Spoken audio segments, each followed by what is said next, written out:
Good morning. Welcome in to Hurrdat Sports Radio. That's DB. I'm Ravi Lulla here, presented by Centris Federal Credit Union. DB, what's up? I think you're not having a good night when you're wondering if a door was opened in your gymnasium. So I was stuck between a rock and a hard spot with the split screen. Yeah. Because neither game was going the way that I wanted it to. True. So speaking of which, I think we need to have an intervention. Why? They opened the door in here? You want me to? You want him fired tomorrow? No. I think we need to have an intervention with you. Oh, okay. Talk to me. So I think you've got a blind spot on North Carolina. Really? We just need to talk you. We need to talk you off this ledge here. Yeah. You know, you could tell I'm up in arms, huh? You seem stressed out. I'm worried about. This is where I landed with Creighton. Right. I decided a long time ago. I can't make picks on Creighton games anymore. So here's the deal. I'm too emotionally invested. I don't have a good feel. Am I surprised they got blown out? No. Am I mad because I thought I had them pegged? Yes. That's what I mean. Yep. I think normally, and I think we got maybe I feel pretty good with them. I didn't know Clemson was going to get by with all the help from their friends. You can shut their thoroughbreds down, but then you let the cast of characters get you. But as you could tell via my text, I'm not too bent out of shape. No, I was just hoping they would cut it to 15. They just when they're bad, they're horrible. And then they just proceed to get blown out. It's a bad basketball team. Whatever. I'm not trying to rub it in or anything. I low key maybe. No, I like North Carolina. I'd like them to be better. Is that right? I need them to hire somebody better than Hubie Davis.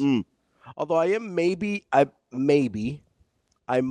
the point where I'm rooting a little bit they don't do as well, so it's easier to fire him. Well, I think it's pretty easy. You just have to want to. Right. Well, that's what I mean. If you lose a little bit more. You want them to miss the dance? Yeah, if you lose a little bit more, it becomes easier to just kind of push that button. Yeah, it's a deal now where I'm like, guys, hello, what are we doing? What's going on? This isn't like the North Carolina hour or anything, but you guys can. I don't mean like you guys, but North Carolina, your friends down there in North Carolina, pretty constantly have a guard that I just hate. Ooh, okay. And I bet you can tell me why. I bet you can. I know who it is. Who? It's. I'm gonna go with. I know it's one of the two. Neither one's a great shooter, so I know that drives you up the wall. Mm-hmm. But one's, they're both probably 28% guys, 27. I'm gonna go with Cadeau. So I don't love Cadeau. It's Trimble. There's actually three. I really don't like R.J. Davis. R.J. Davis can shoot. He just shoots dumb shots. So that's my problem. Okay. Is low percentage volume shooters. The dribble, the step back hezzy. Because that's his game. You know what actually makes me more mad than a guy that can't shoot? A guy that's inefficient because he takes bad shots. Yeah, because he's actually a good shooter. That's what I mean. I agree with you. That makes me more mad. If a guy I'm surprised it's him you don't like. Though. He's the one that bothers me the most. But he has the most cred. He's hit big shots. He's been good in big games. I understand that. You know what his career field goal percentage is? Field goal? Yeah. Oh, he's probably 41%, 42%. 41.7. Yeah. Right? That drives me crazy. Yeah, shout out your boy. That's a good guess. That's a good educated guess. Thank you. He's 32% from three this year, which is a career low, but he's still taking almost 7 a game. I know. Well, he's going to shoot threes. I understand that, but I need you to not take stupid shots. Hey, well. Inefficient volume shooters are my pet peeve. And is it any worse than going 6 or 7 minutes where you just give the ball to the other team? Or no, that's also very bad. I think they only finished for a team that gave up 85 last night. I think they only finished with 13 turnovers, which was surprisingly low. That is hard to do. Hey, but I have another question. Go ahead. Which, by the way, this burn. You should have seen your boy yesterday. Were you cooking or something? Yeah, I hit I double dipped in the kitchen. I was browning. I was doing some thighs and some other stuff, and I put the skillet on, and I put the thing in the oven because I wanted to melt the cheese. So then I wanted to turn a broiler on, so I wanted to take the lid off. So you only have so much margin for error in the ceiling.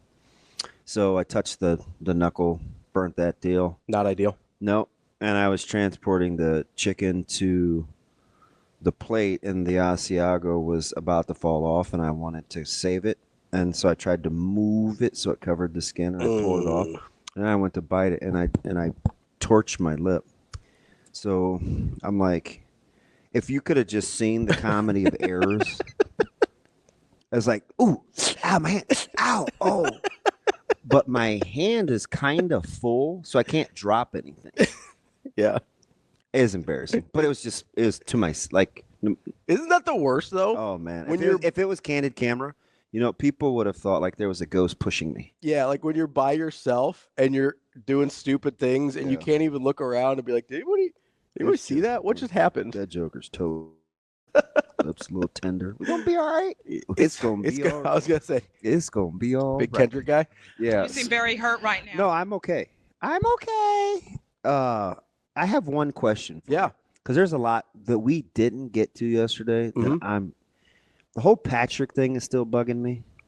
With Brady. Patrick. Hey, Patrick. How many times did I text that to you? Like a bunch. Why did he keep saying You were counting two things: the number of times he said Patrick and the number of stories he was telling about himself. What did I get up to? 8. Yeah. I believe it was 8. And I think you missed a couple because you didn't start early. You started like in mid-second quarter, and there had been like 3 by that point. He was definitely in the double digits. And he was reaching, too, for some of them. But yeah, like I don't have a problem if there's a direct correlation. So do we know why? What's the Patrick story? I think he thinks they're peers. I don't know. You don't. Yeah. Okay. I don't have a good answer for you except for he's bad at his job. So, not to go all Brady, but I struggle to say Buddha. And I know that's his nickname. I typically say Javen. Yeah. Because that's how you broadcast, right? No, but some guys like Buddha Baker or some guys can use their nickname, like Booger McFarland. So I think it's if they like Buddha Wright isn't. Should I call as Buddha okay? I think it is, but my point is it's not. So he doesn't. It just doesn't roll off the old tongue. To my knowledge, he doesn't go by that super publicly. So I think that's the difference, right? Like Coco Crisp only went by Coco. Nobody called him Covelli, right? Why would you go with Coco? That's a good pull. Just because Covelli cracks me up. Maca Covelli. Covelli Crisp, Coco. Is that funny, Shane?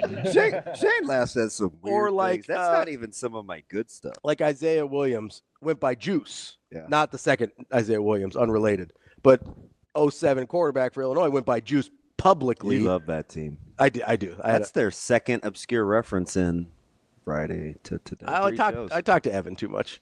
Yeah, he's actually. I do. You're right. You're like, you don't like that dude. I'm like, yeah, I do. He's a good dude. But does he know you called him Black Evan?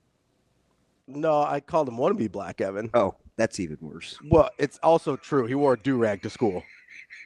He did. He's a white dude. Wore cornrows and a do-rag to school. Guys, I mean, there's some parts of our culture you want. He was trying to be part of the culture, and I appreciate that. Isn't that why people lay out? I don't think it was. Sorry.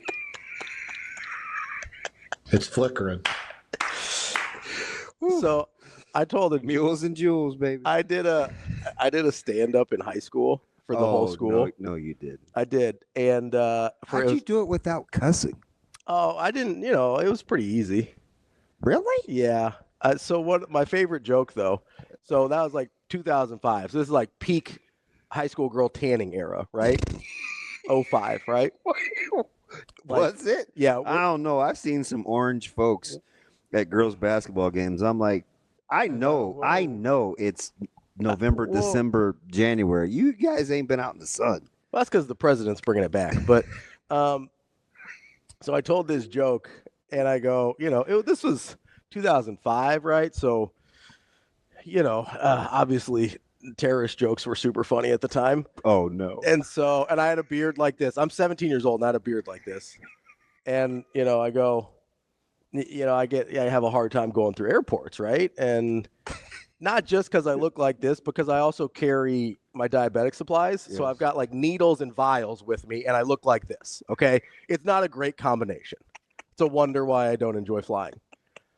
And so I was like, but I don't really understand it, right? Because I look at the dance team and the cheerleaders. A lot of those girls are darker than I am.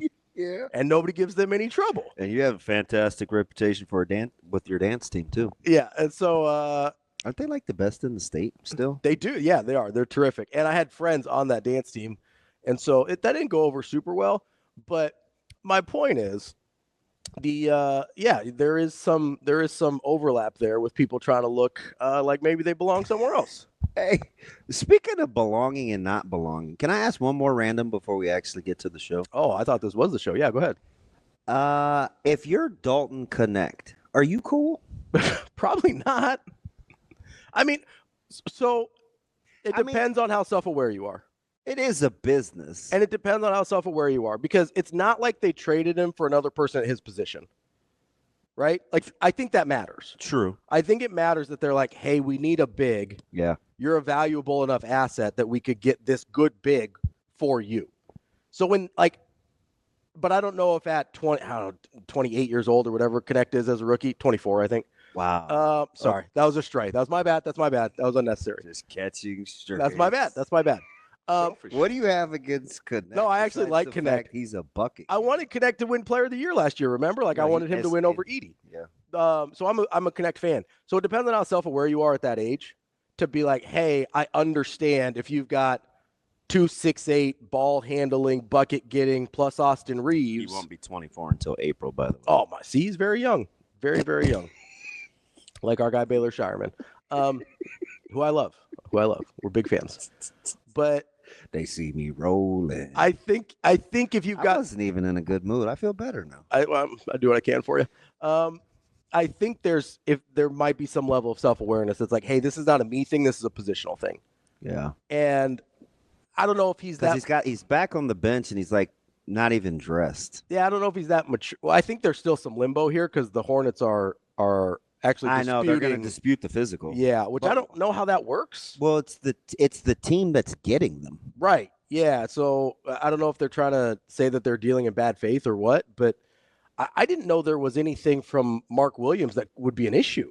Usually when there's he missed like 60% of the games the last 3 years. No, I get that, but I don't know. It's a back.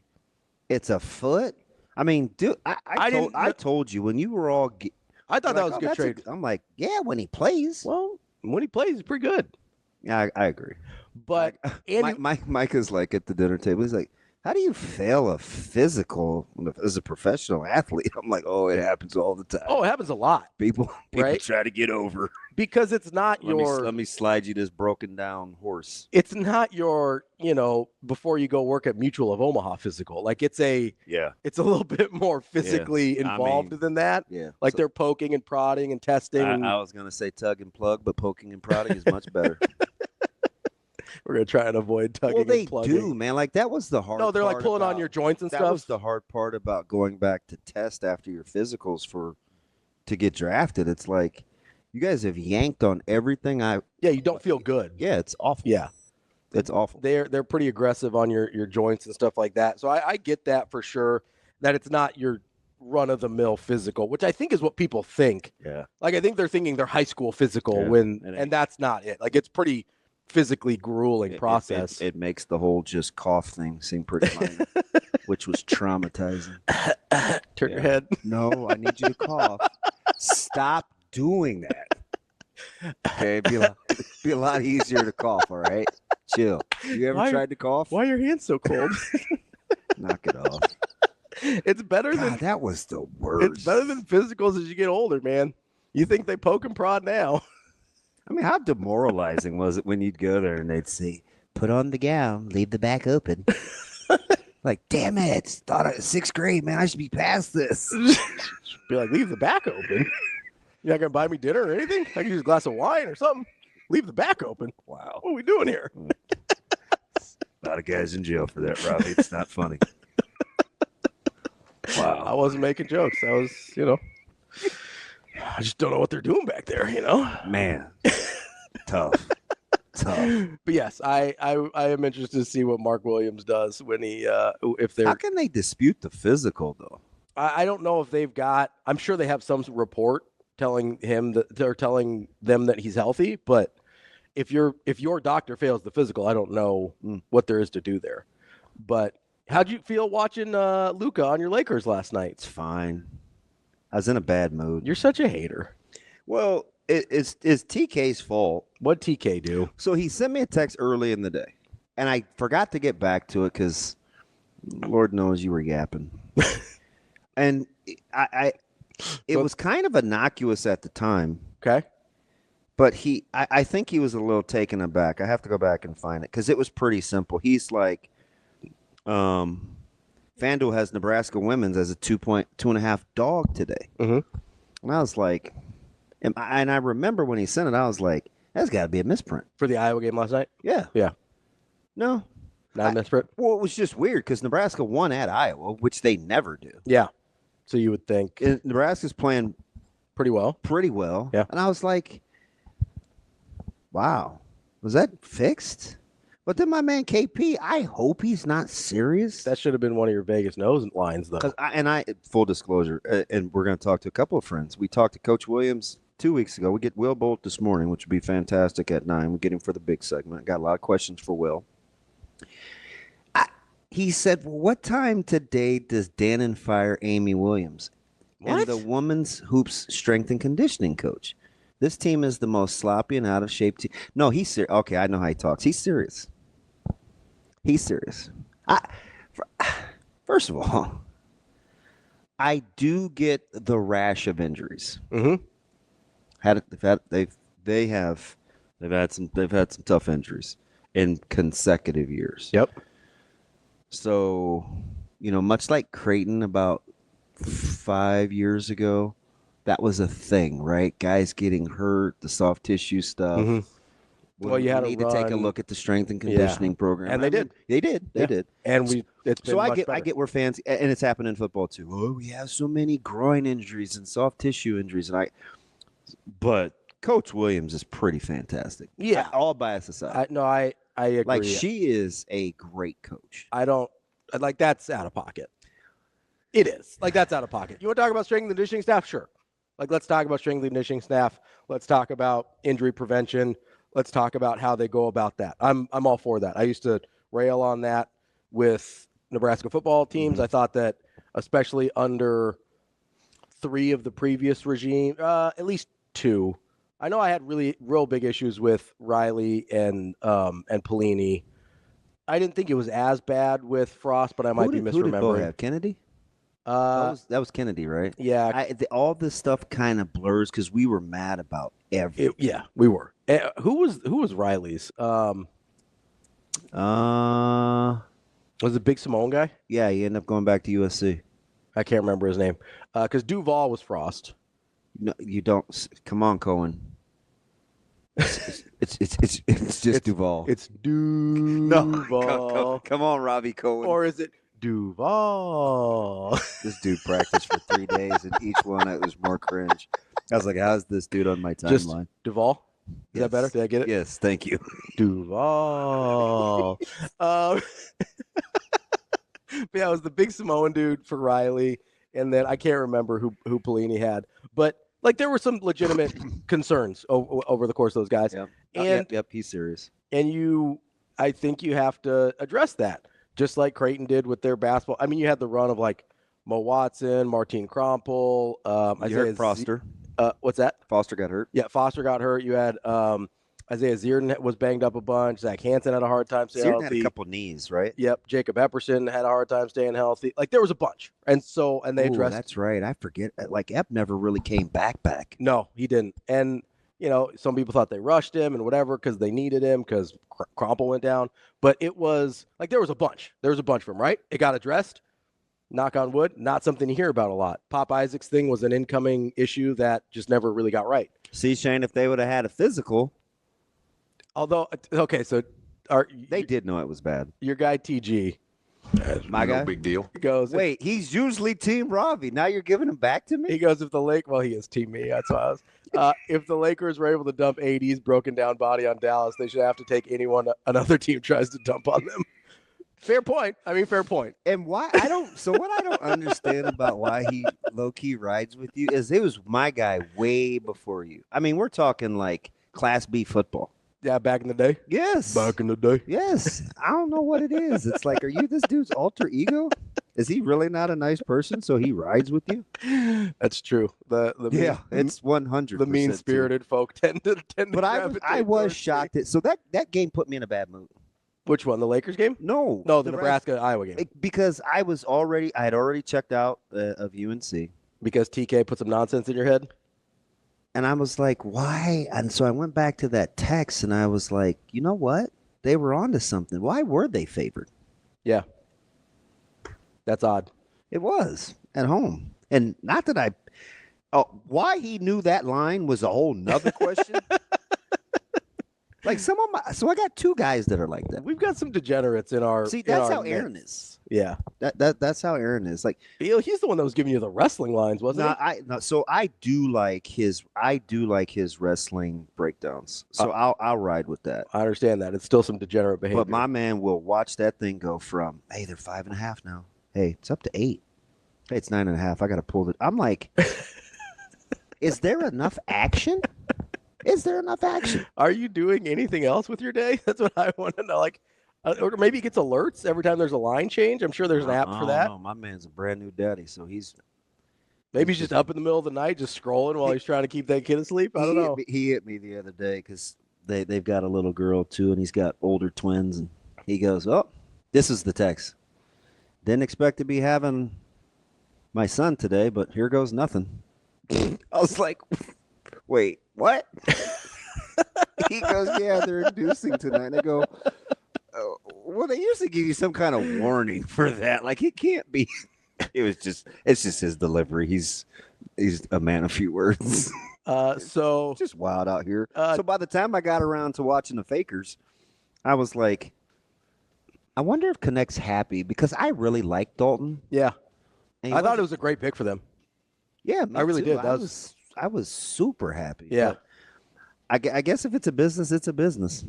Yeah, we'll see. I can't believe the first segment's over already. We'll be back.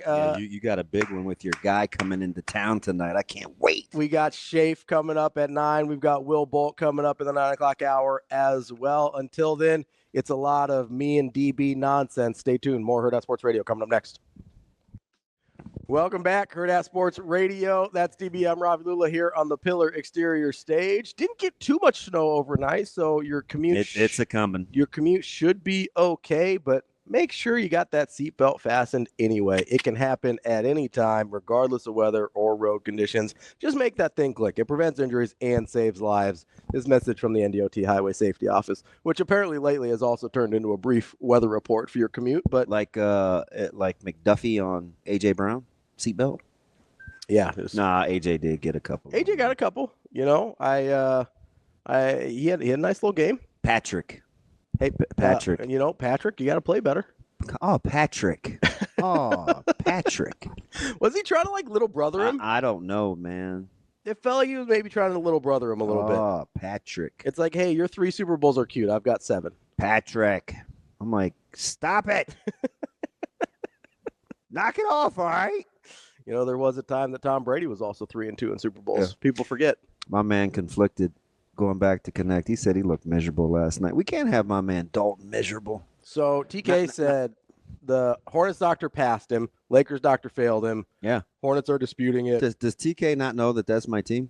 Or is he explaining it to you? He's explaining the process. The process of the dispute. Okay. They're disputing it because apparently the physicals were very close together. So to get 2 different results although there is a vested interest for one team. Right. That's why I said it's on the Lakers' end. They're going to scrutinize that deal. They clearly want him. Yes. Otherwise, you don't make the deal. Otherwise, in the first place, right? So it's like. But you want to make sure he's healthy. But apparently, you're not it's giving up the multiple issues. Yeah, because you're not giving up Connect in the first place. If you don't want a guy. You know who's probably the saltiest, but he's used to being like the traveling man. Who? It's Cam Reddish. Dude. You know what's wild about Cam Reddish? Is that he's a Blue Devil? Is that That's not it? out of that group, I believe he was the highest rated coming out of high school. Yeah. Out of Zion, RJ, and Cam Reddish, I believe Cam Reddish was the highest rated. Reddish was the dude. And he has never figured it out, even a little bit. Or even with Duke, really. He wasn't even that good that year with Duke. He was kind of the forgotten man. But they're like, oh, man, when he gets in a rhythm, when he gets in the flow, like he's the best shooter of the bunch. How about RJ Barrett, lost up there in Toronto? Yeah, he's playing okay, though. Yeah, considering this is your all-NBA 5-minute spiel. Well, listen, people are going to have to get used to some certain things because I don't know if you know this, but there's no football on right now. There's zero football on right now. Yeah. I don't know. We don't even have the UFL. We tried to get into some football yesterday with Shane, and he's not having none of it. Well, that's because he's mad about the Raiders. And they've upgraded in the offseason. I still think that they probably need to find a quarterback. I don't know that Aiden O'Connell's going to do it. They do. They do. But I agree. Plenty of time. Going to be a busy offseason. Everywhere else, they've done really well. They've done really well for. It's a good roster, and I like Pete Carroll. Me too. That's a good hire. I'm not even sure we need a coach. Yes, you do. That's why you're hiring. Get this. Do you see who they're targeting for their OC? Who? Dallas. No, yeah, who? Oh, Ken Dorsey. Oh, I did see that. Come on down. I saw they were targeting him. They want him for the OC job? Yeah. Oh, God. He's gotten fired from a couple of those now, right? In Dorsey, we trust. Isn't Schottenheimer calling the plays, though? Wasn't that part of the deal? That I don't know. I thought Jerry Jones came out and said. So Steve's not going to call? He wants Schottenheimer. What? He wants Schottenheimer to call the plays. Do things my way. I know, Jera. He's going to do things his way. No question, Jera. Cam Reddish averaging 3 points a game this year. We all know it's a Perkins menu. Perkins is low-key fire. Best shooter of the bunch is a 32% career three-point shooter. Can I just echo those? Can I get you to echo those sentiments? What? Perkins is pretty good. I'll be honest. I haven't been to Perkins in a very long time, so I can't speak educated. Appreciate that. Half drunk on Johnny Walker Blue with only an egg McMuffin. I don't drink Johnny Walker Blue. I would like a nice egg McMuffin. You do love an egg McMuffin. I do. I love breakfast sandwiches. I'm gonna eat about 7 of those when I get back to eating the way I want to. When is that? When's that ever gonna happen? You've been doing this for a while. Maybe after my mom's birthday. Okay. I have a target weight, and then we'll see. I'll run it in about 4 days. How old do you think? Are you kidding me? No, I'm dead serious. How old do you think RJ Barrett is? RJ Barrett is only 25 years old. 24. Yeah. He's been playing forever. Yeah. He has old man game, too. He does. That old man game's been working for him, though. Have you or have you not taken a sedative for tonight? Are you fully prepared? Oh, for UConn Creighton? And you're a huge favorite, which I kind of liked. I'm a little nervous about how much of a favorite they are. What's the number at right now? 8.5. Yeah, that makes me a little uncomfy. That's big. How about the swing the other day? Not the swing. How about the steam the other day? Going from like 1.5 to 3.5, like 2 hours before tip against Quetty. You've got it at 8.5? Yeah. I've got it at 2.5. Are you sure? I'm looking at it right now. Now, this is ESPN. I know we have some disputes with ESPN. Oh, yeah, right. It's 3. I'm tripping. Okay. I was like, 8.5 is huge. Yeah, it's 4. It open 4.5. 2.5 seems about right. It's 3. 2.5 seems. Are you scared with Neely back? He balled the other day. Yeah, I mean, I don't love it just because UConn is UConn, right? I know they haven't been that this year consistently, but they're certainly capable. I do think the atmosphere is going to be incredible with $1 beer night, 8 p.m. tip. Do you pray that the weather holds off? I do. I'm a little concerned. The weather text from Mom said like 6:37 it might start rolling in, which is a bad sign. So I certainly have to get to my neighbors before then. we back on the parking game. Man, listen, I was gonna let it ride. Yeah, full disclosure. You're just like, we're cool. But my man RP rolled over last night. My man. I checked the ring. I was down. Yeah, but anyway, so he put the package on the door, and I went to get it at 2:24 in the morning. Okay. So I text him. That's a move. I was like, hey, got the deal for Sharpie. Appreciate it. Yes, it's $224. That's all I said. So text back this morning is early, so good on him for being an early riser. He's like, yeah, about that park job, and then it gassed me up. Yeah, I'm telling you, you're gonna you need to say something. You haven't. I don't know how though, and I'm pretty good with that kind of stuff, like conflict resolution. But it's not really a conflict. Yeah, it's a suggestion.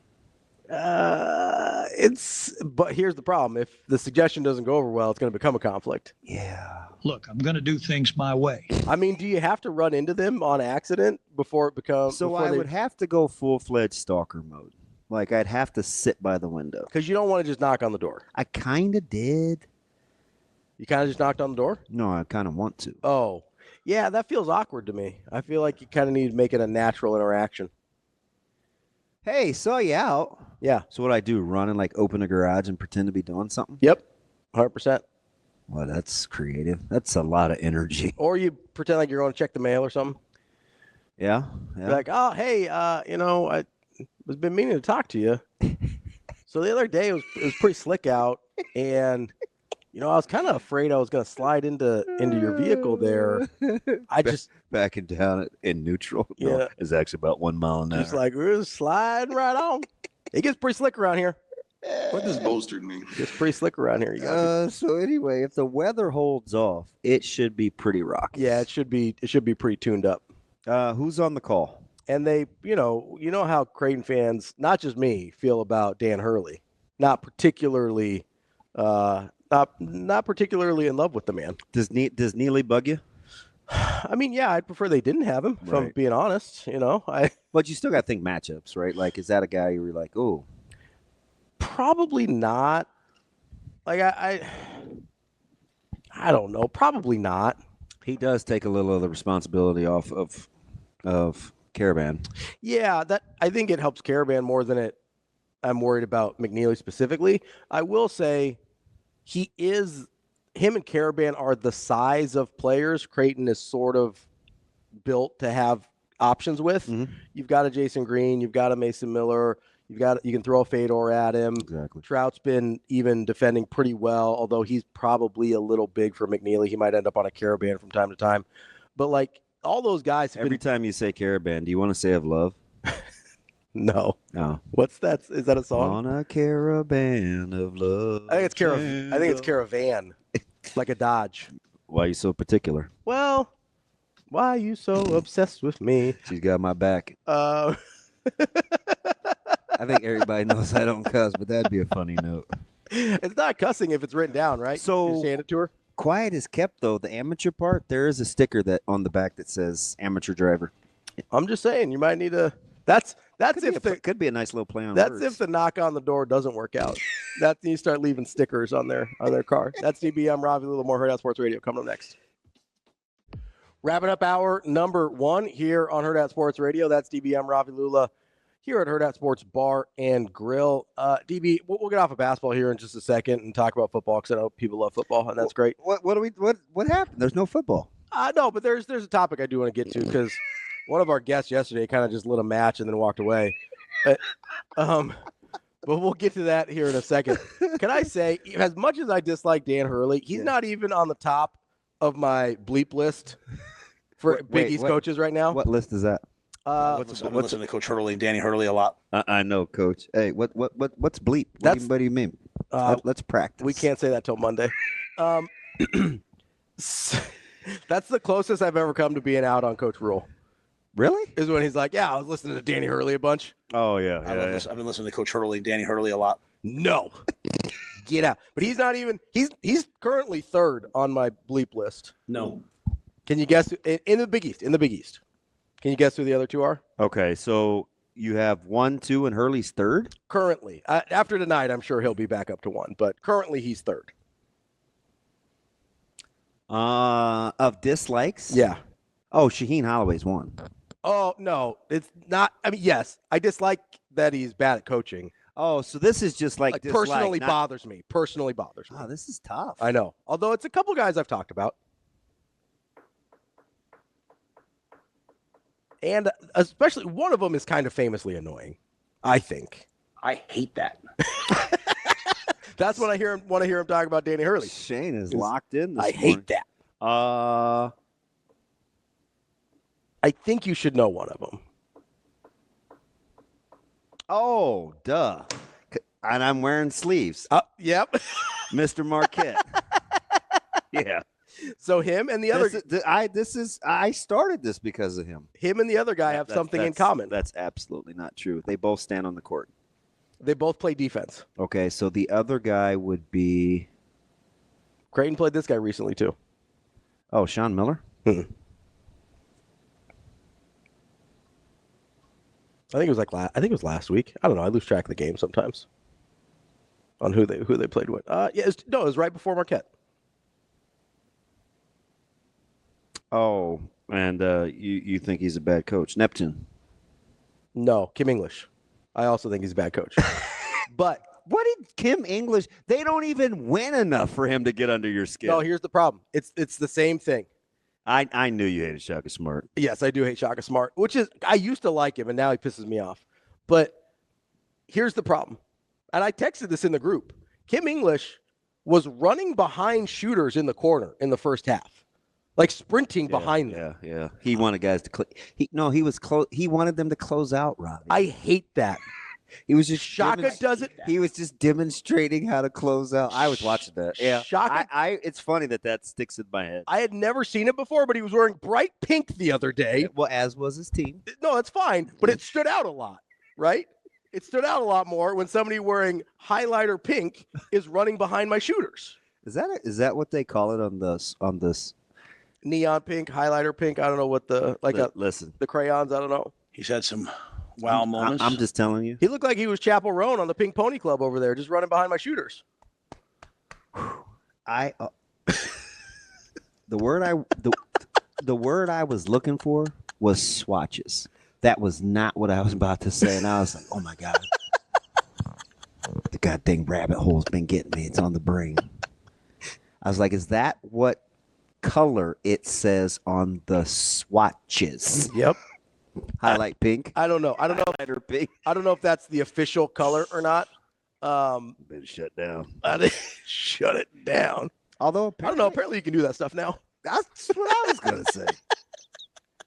God, what a wackadoodle. Apparently, you can just give salutes and stuff and still run the government. Not a big deal. But stick to sport. I would love it. I would love it if Shane gets so uncomfortable. I would love it if these guys would stick to coaching instead of trying to play deep. Like, when did that start being a thing? Shane, we didn't even broach Kendrick Lamar. You're good. Nah. Was they not like us? A GA here, a GA there. Do you like the lowercase a that he was wearing?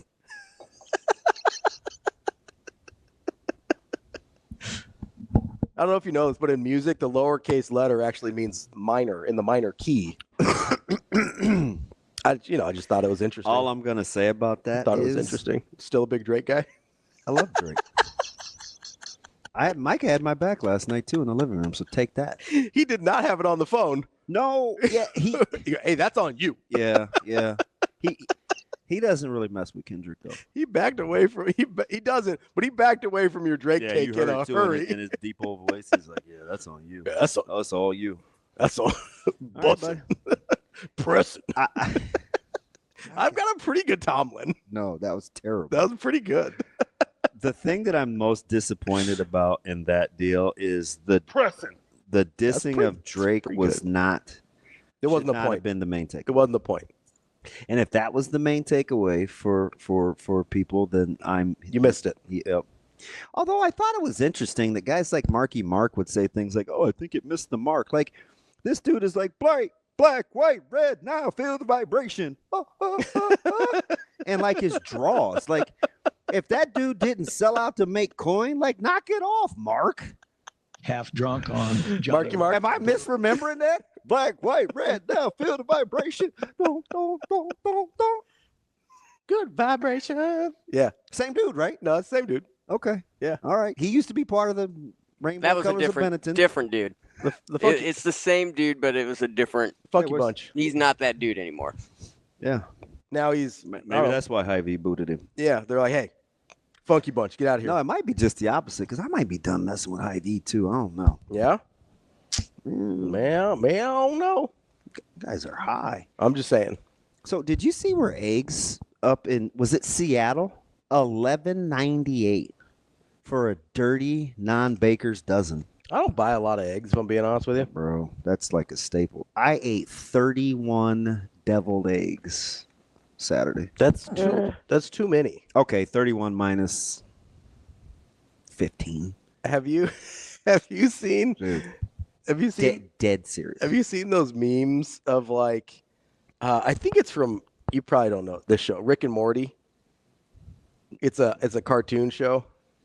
Okay, closer. I do know cartoons. Rick and Morty? Yeah, it's like I think it's a comedy. It's either Comedy Central, FX. It's like an adult cartoon. Yeah, I'll mess with those, except for Invincible. And there's this meme because one of the characters, I can't even remember why, but he goes, you know what?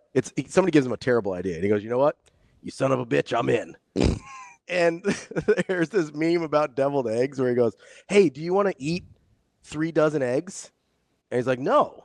Why would I want to do that? And they're like, what if I split it in half and put a bunch of crap in it? And he's like, you son of a bitch, I'm in. That's you with the deviled eggs. Dude, You would never eat 3 dozen eggs. They were incredible. Yeah. Oh, yeah. I'm just saying, in what other scenario would any human being eat 3 dozen eggs? See, and that's a day I don't even really remember. So Saturday I didn't really eat except for like Except for the 3 dozen deviled eggs. Yeah, and I had like a couple of pieces of smoked salmon. That's awesome. I don't know why that's because you ate 30 eggs. Probably 15 or 16. Okay, so you're just exaggerating. So I'm just counting the dish that they were in. It was like this circular thing, and as you got closer to the center, the circles got less. Is there any? You know what I mean? So there's like 16 on the outside, then 14, then 12, or however many. And so I was just doing the mental math. It was well into the double digits. Yeah, that's aggressive. God, they were. Oh. Is there any other scenario you would eat a dozen eggs just for funsies? Not unless it was a casserole. But $11.98 I saw. And now these people are like limiting the buys. Yeah, I actually feel like that's counterproductive sometimes. I feel like you just want it to be a free-for-all? No, I feel like sometimes when they put a limit on it, then it creates this sense of scarcity. Yeah, my buddy, he said he talked with a lady in Boston, $20 a dozen. I mean, we don't live in Boston, so that's good. Oh, my man T-Mac got me. What? It's black people, so I conceded. I did watch Boondocks. Oh, so it count. That's when I was going through. There's a lot going on when I was watching that cartoon. You seem like a BoJack Horseman guy. No, I wanted to jump through my TV and punch Uncle Ruckus right in the face. Uncle Ruckus. Oh yeah. Do you know who he is? Nah, I can't say it. The who? Uncle Ruckus. I don't know who that. No. Oh, okay. I'm gonna show you who he is because this is sensational radio. Listen, we got a camera. You can show the people. He got cracked on a run play. Wait till Monday. Okay, no. I'm gonna lose my mind. I'm gonna have to watch myself. Hot Danger says I wouldn't want to sit in a room. That's Uncle Ruckus. Not a fan.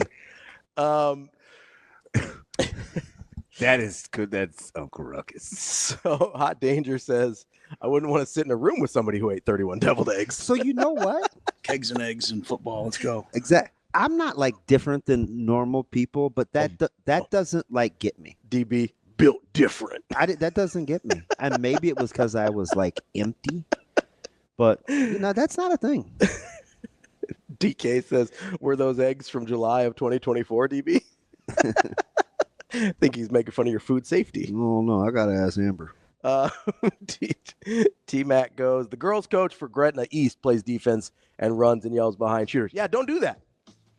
They just want you to close out. No, that's an a-hole move. Don't do that. Don't do that. Everybody knock it off. I don't know when that started being a thing. It's recent. So you think Hurley gets teed up tonight? Quit being a Dean Blandino. I got to get – hey, Cooch, TK, see if you can get a line on whether Hurley gets a technical. Yeah, give me a little plus money. I could deal with that. A little plus money on Hurley getting teed up. Aggravating him on purpose. That's true. I'd be like, hey, Dan, how are you? Daniel. Oh, shit. That's DB. I'm Ravi. Lulla more Hurrdat Sports Radio. Coming up next. Kicking off hour number 2 here on Hurrdat Sports Radio, presented by Centris Federal Credit Union. That's DB. I'm Ravi Lulla here at Hurrdat Sports Bar and Grill. I think we've landed on about 20 deviled eggs. Yeah. We checked with a third party who was present for the egging. And, we think we landed about 20. So 2 dozen, not 3. Still 10, 11, 12. Still an aggressive amount of eggs. It is Amber's fault. She said she used horseradish. Still an aggressive amount of eggs. That's fine. But we'll leave that there for now. I'm not paying $20 for eggs though. No. I used to eat a lot of eggs. I don't eat a lot of eggs anymore. Dude, I don't know. Back in the powerlifting days, eggs were a staple. Hey, speaking of which, of going to get a purchase, what was the bet you gave me last week where you wouldn't give me double or nothing because I'm plus 40, right? Yeah, I was going to give you 20 more. What was that? Was it Philadelphia, Kansas City? No, it was before that. It was. I was trying to replay it in my head. I was like, shoot, I could use that for eggs. I'm dead serious. $60 on eggs. I'll get you. No, 20. Well, the 20 extra, but 60 total. Yeah, I'd have kept the 40 to eat. 60 total on eggs probably could have gotten you your deviled egg budget for a Friday night. I was arguing with our friend who was trying to downplay a guy that stole 100,000 eggs. And he stole 100,000 eggs? Yes. And he was thumbing his nose up at the fact that the estimated street value was $40K. And he's like, I'm not stealing 100,000 eggs for $40,000. I'm like, look, man, people go to work for 220 days out of a year at school. Yeah. For $40K. Yeah. Even if it took me 7 days to comprise a plan to steal 100,000 eggs. Yep. For $40K, that's not too much effort. Here's the problem, though. Is then you got to offload the eggs. So, yeah, I got buyers. These people are fighting at grocery stores. Here's the thing. That's, if I learned anything from Ocean's 11, it's that it's not about the stealing. It's about how do you monetize whatever you stole. Okay, so let's do the math. 100,000. Yep. Say divided by 12. Okay. How many dozen is that? That's 8,333. Okay. Times how much you want me to sell them for? Just pick a number that you think is street value. Let's just say $5.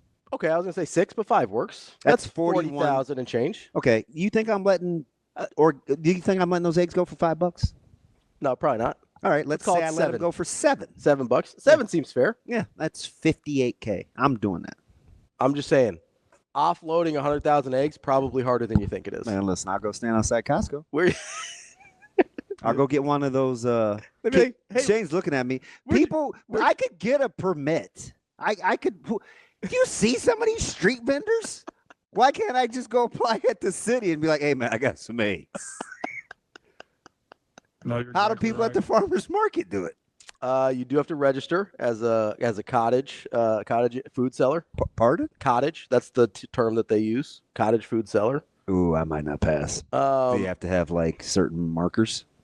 No, I think you do have to pass a food safety test, which you would definitely fail because they'd be cartoned up. No, you have to pass a general food safety test and be like, how long is it safe to leave meat out on the counter? And you'd be 2 to 3 days, and they'd be like, what the hell? You'd be like, well, I wanted to be able to eat it without having to warm it back up when I was hungry at 2:24 in the morning when I was grabbing packages off my porch. It was a plaque. For no it was an award. Apparent reason. It's not true. And then texting my friends that are definitely asleep. And they'd be like, DB, we just needed the answer is 2 hours. You can leave it out for 2 hours. Before the best that ding dong could say to me? Before it's in the Thanks for Carolina plus 5.5. Look, buddy, this is going to tell you, the goal is to beat the closing line, and I beat the closing line.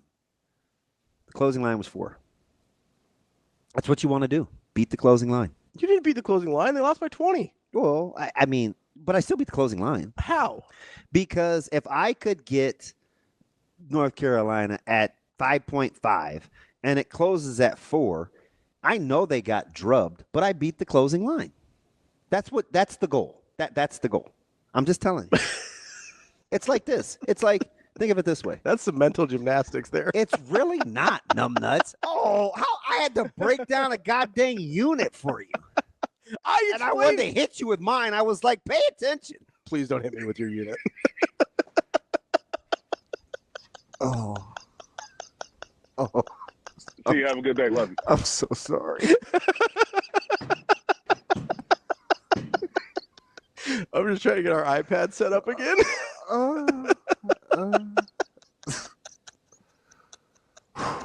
Okay. Like gambling units. Yes. It's because you gamble more than I do, so yours That's a lie. would be. That is a bald-faced lie. It wouldn't be fun to be hit with a gambling unit. I feel like that would hurt. Oh, my bad. That's all I meant. So we were talking, and to think I came here crabby. We were talking to Jason Cole yesterday. Yes. Who kind of just lit a match on a conversation, threw it at us, and then walked away. He did kind of the slow motion action movie walk away with the explosion in the background. I've never seen that shit. I think you have. You watch a lot of bad action movies. Jeez. You do. You love like a weird, crappy action movie. And you're like, you know what? It's pretty good. I got you. Speaking of just walking on, leaving it, walking on by, you can't just say that and move on. You love a crappy action movie. You know that's I've true. stumbled into 1 or 12. It's fine. just like you did the eggs. Stumbled into 1 or 2 dozen. Wasn't a lot of protein. Else I had to went with the egg. Again, it was like over 3 hours. That doesn't make it better. Kegs and eggs. And Tanner is a fool. That doesn't make it better. I can't even read that. What did he say? Look. Tanner. Monday. Stop it. Monday. Stop it. Monday. Knock it off. Monday. Travis, thank you. Is there a lot of money in ink and matrimonial head masks? Yeah, if you can move them. My fence seemed competent enough. I'm a big Ocean's 11 guy. Hot Danger asked if we convinced DB to watch RRR yet. So how do you feel about What's either? RRR? It's an Indian action movie that I'm a big fan of. Like Indian? Like my kind of Indian. Yeah, I ain't watching that. That's racist. How you dare guys got you? a lot of action stars? Or? We do. It's a big industry in Bollywood. Okay, humor me. I'm just saying it's a good movie. Thought we were going to quarterbacks. I was trying to, but And why wouldn't you? Why are you going down the Travis rabbit hole? because he understood my Ocean's 11 reference. And per usual, my man KP is with me. I'm surprised that was He that. could eat 20. I'm surprised TK hit that instead of that. Seems like a Stephen Will actually moment. Where are you going to be selling these eggs at in the Midwest? The highest the eggs are is like $6.50. Of course, TK. So you're going to have to undersell them by about $6. You're going 6. You could do it with 6. Yeah, and That still gets you a clean like 50,000. You guys are. Come on, math, you dick. You are killing me this morning. You got to have your fence though. You got to have the fence in place, otherwise you're going to get caught. That's the problem. Knock it off. That's how George Clooney ended up in jail at the start of that movie. I thought he was the protagonist. He's the good guy, but he's in jail to start.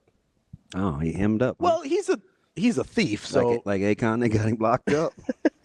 Akon, You got me locked up. Akon's a cool dude. I think he retired and went to put electricity in Africa. I think that's what Akon did. Hot Danger's on a roll. He is. I might have to leave him alone. Anyway, so Jason Cole yesterday. He's talking about chemtrails. You gotta be careful here. Do you want to get the Wyatt before? I don't know. Our iPad's not working, so I have no idea who's. Well, I need a time. Yeah, TK. Okay, TK. Maybe so TK probably doesn't mind driving. He drove to Lincoln for a game from KC. So maybe he could drive me to How far do you have to get outside of Omaha to sell those things for $7? Oh, I could if he could drive me to Seattle, I'd sell them for 20, 15. Well, now you got more overhead for travel, DB. Come on. Okay, we blow $400 in gas. You're cutting into your $50,000 profit. $400 in gas. This is why I won't need to eat. This is why you need a business manager. That's what TK's for. He's a lawyer. That's to keep you out of prison for illegally selling eggs. Hey, what are you trafficking? Eggs. If your fence isn't good enough, TK keeps you out of prison. He's a litigator. Will be a litigator. Yeah, let's get to Wyatt here. I'm scared. I am too. I'm totally. This is the chicken guy though. He's got the connect. What's that mean? It's like Dalton. It's slang. He's got the connection, the hookup. I know. I watch Power. They talk about connects in that show all the time. They do. Wait, well, how come you didn't pick a non? Because that's where I heard the term used most frequently.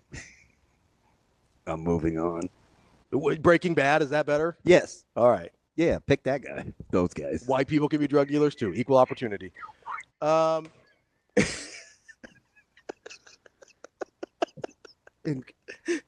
can be drug dealers too, you know. What's up, Wyatt? You feel left out? He's like, hey, we can be drug dealers. Hey, what is that again? Is it the Yazuka? Yakuza. My bad. What did you say? Waizuka? You trying to go play baseball at Legion Field out in Elkhorn, Tahazuka? What's going on here? Why I am on these guys. I'm getting murdered this morning. Well, I need to go back home. I would think DB stands for defensive back because he's doing a lot of backpedaling today. You know? Man, I'm getting painted. That's the problem. It's better than kicker, but anyway. What's up, Wyatt? What's up? Hey, so as you know, I got chickens. So here's my proposition: if Rob, you can help me get a permit at the farmers market, you can get those contraband chickens or those eggs. And just say I'll set up a stand, say hey, they're all of our chicken eggs. And Nice. We'll split the funds after that. Wait. Split. What? He's your front. You have to split him. Well, I'll split what, 20%? We'll figure out the percentages. I'm gonna be honest, 20 seems low for the guy that's taking a lot of risk for you. That's all I'm saying. Hey, so Wyatt, let me ask you something. Not that you're a closet criminal, but like at the farmers market and stuff, I would only buy pork rinds. And by the way, he's not doing that anymore. Shout out Fred. How much are people willing to overpay for fresh?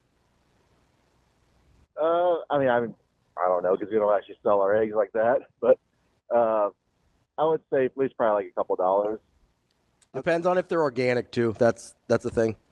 Yeah, because if they are farm fresh, like if they are like fresh eggs, the fresh eggs do taste a lot better.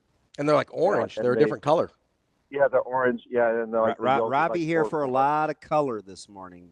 Wyatt, a lot of color for Ravi. I don't even see color. If his wife bakes, she knows.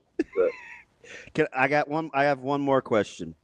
What are you doing with the chickens in this weather? Chickens actually handle cold weather really well compared to the hot weather. So I know Sipple likes I think he said he uses a heater for his. Yeah. But they're fine. They're fine. They have a nice insulated coop, and so they just huddle up together at night, and they're good to go. Because you take out a second mortgage on the old chicken house? It's a shed. It's like a 8x8 shed that we got when we bought the house. Hey, it wasn't my decision. Remember that. You're literally emotionally invested.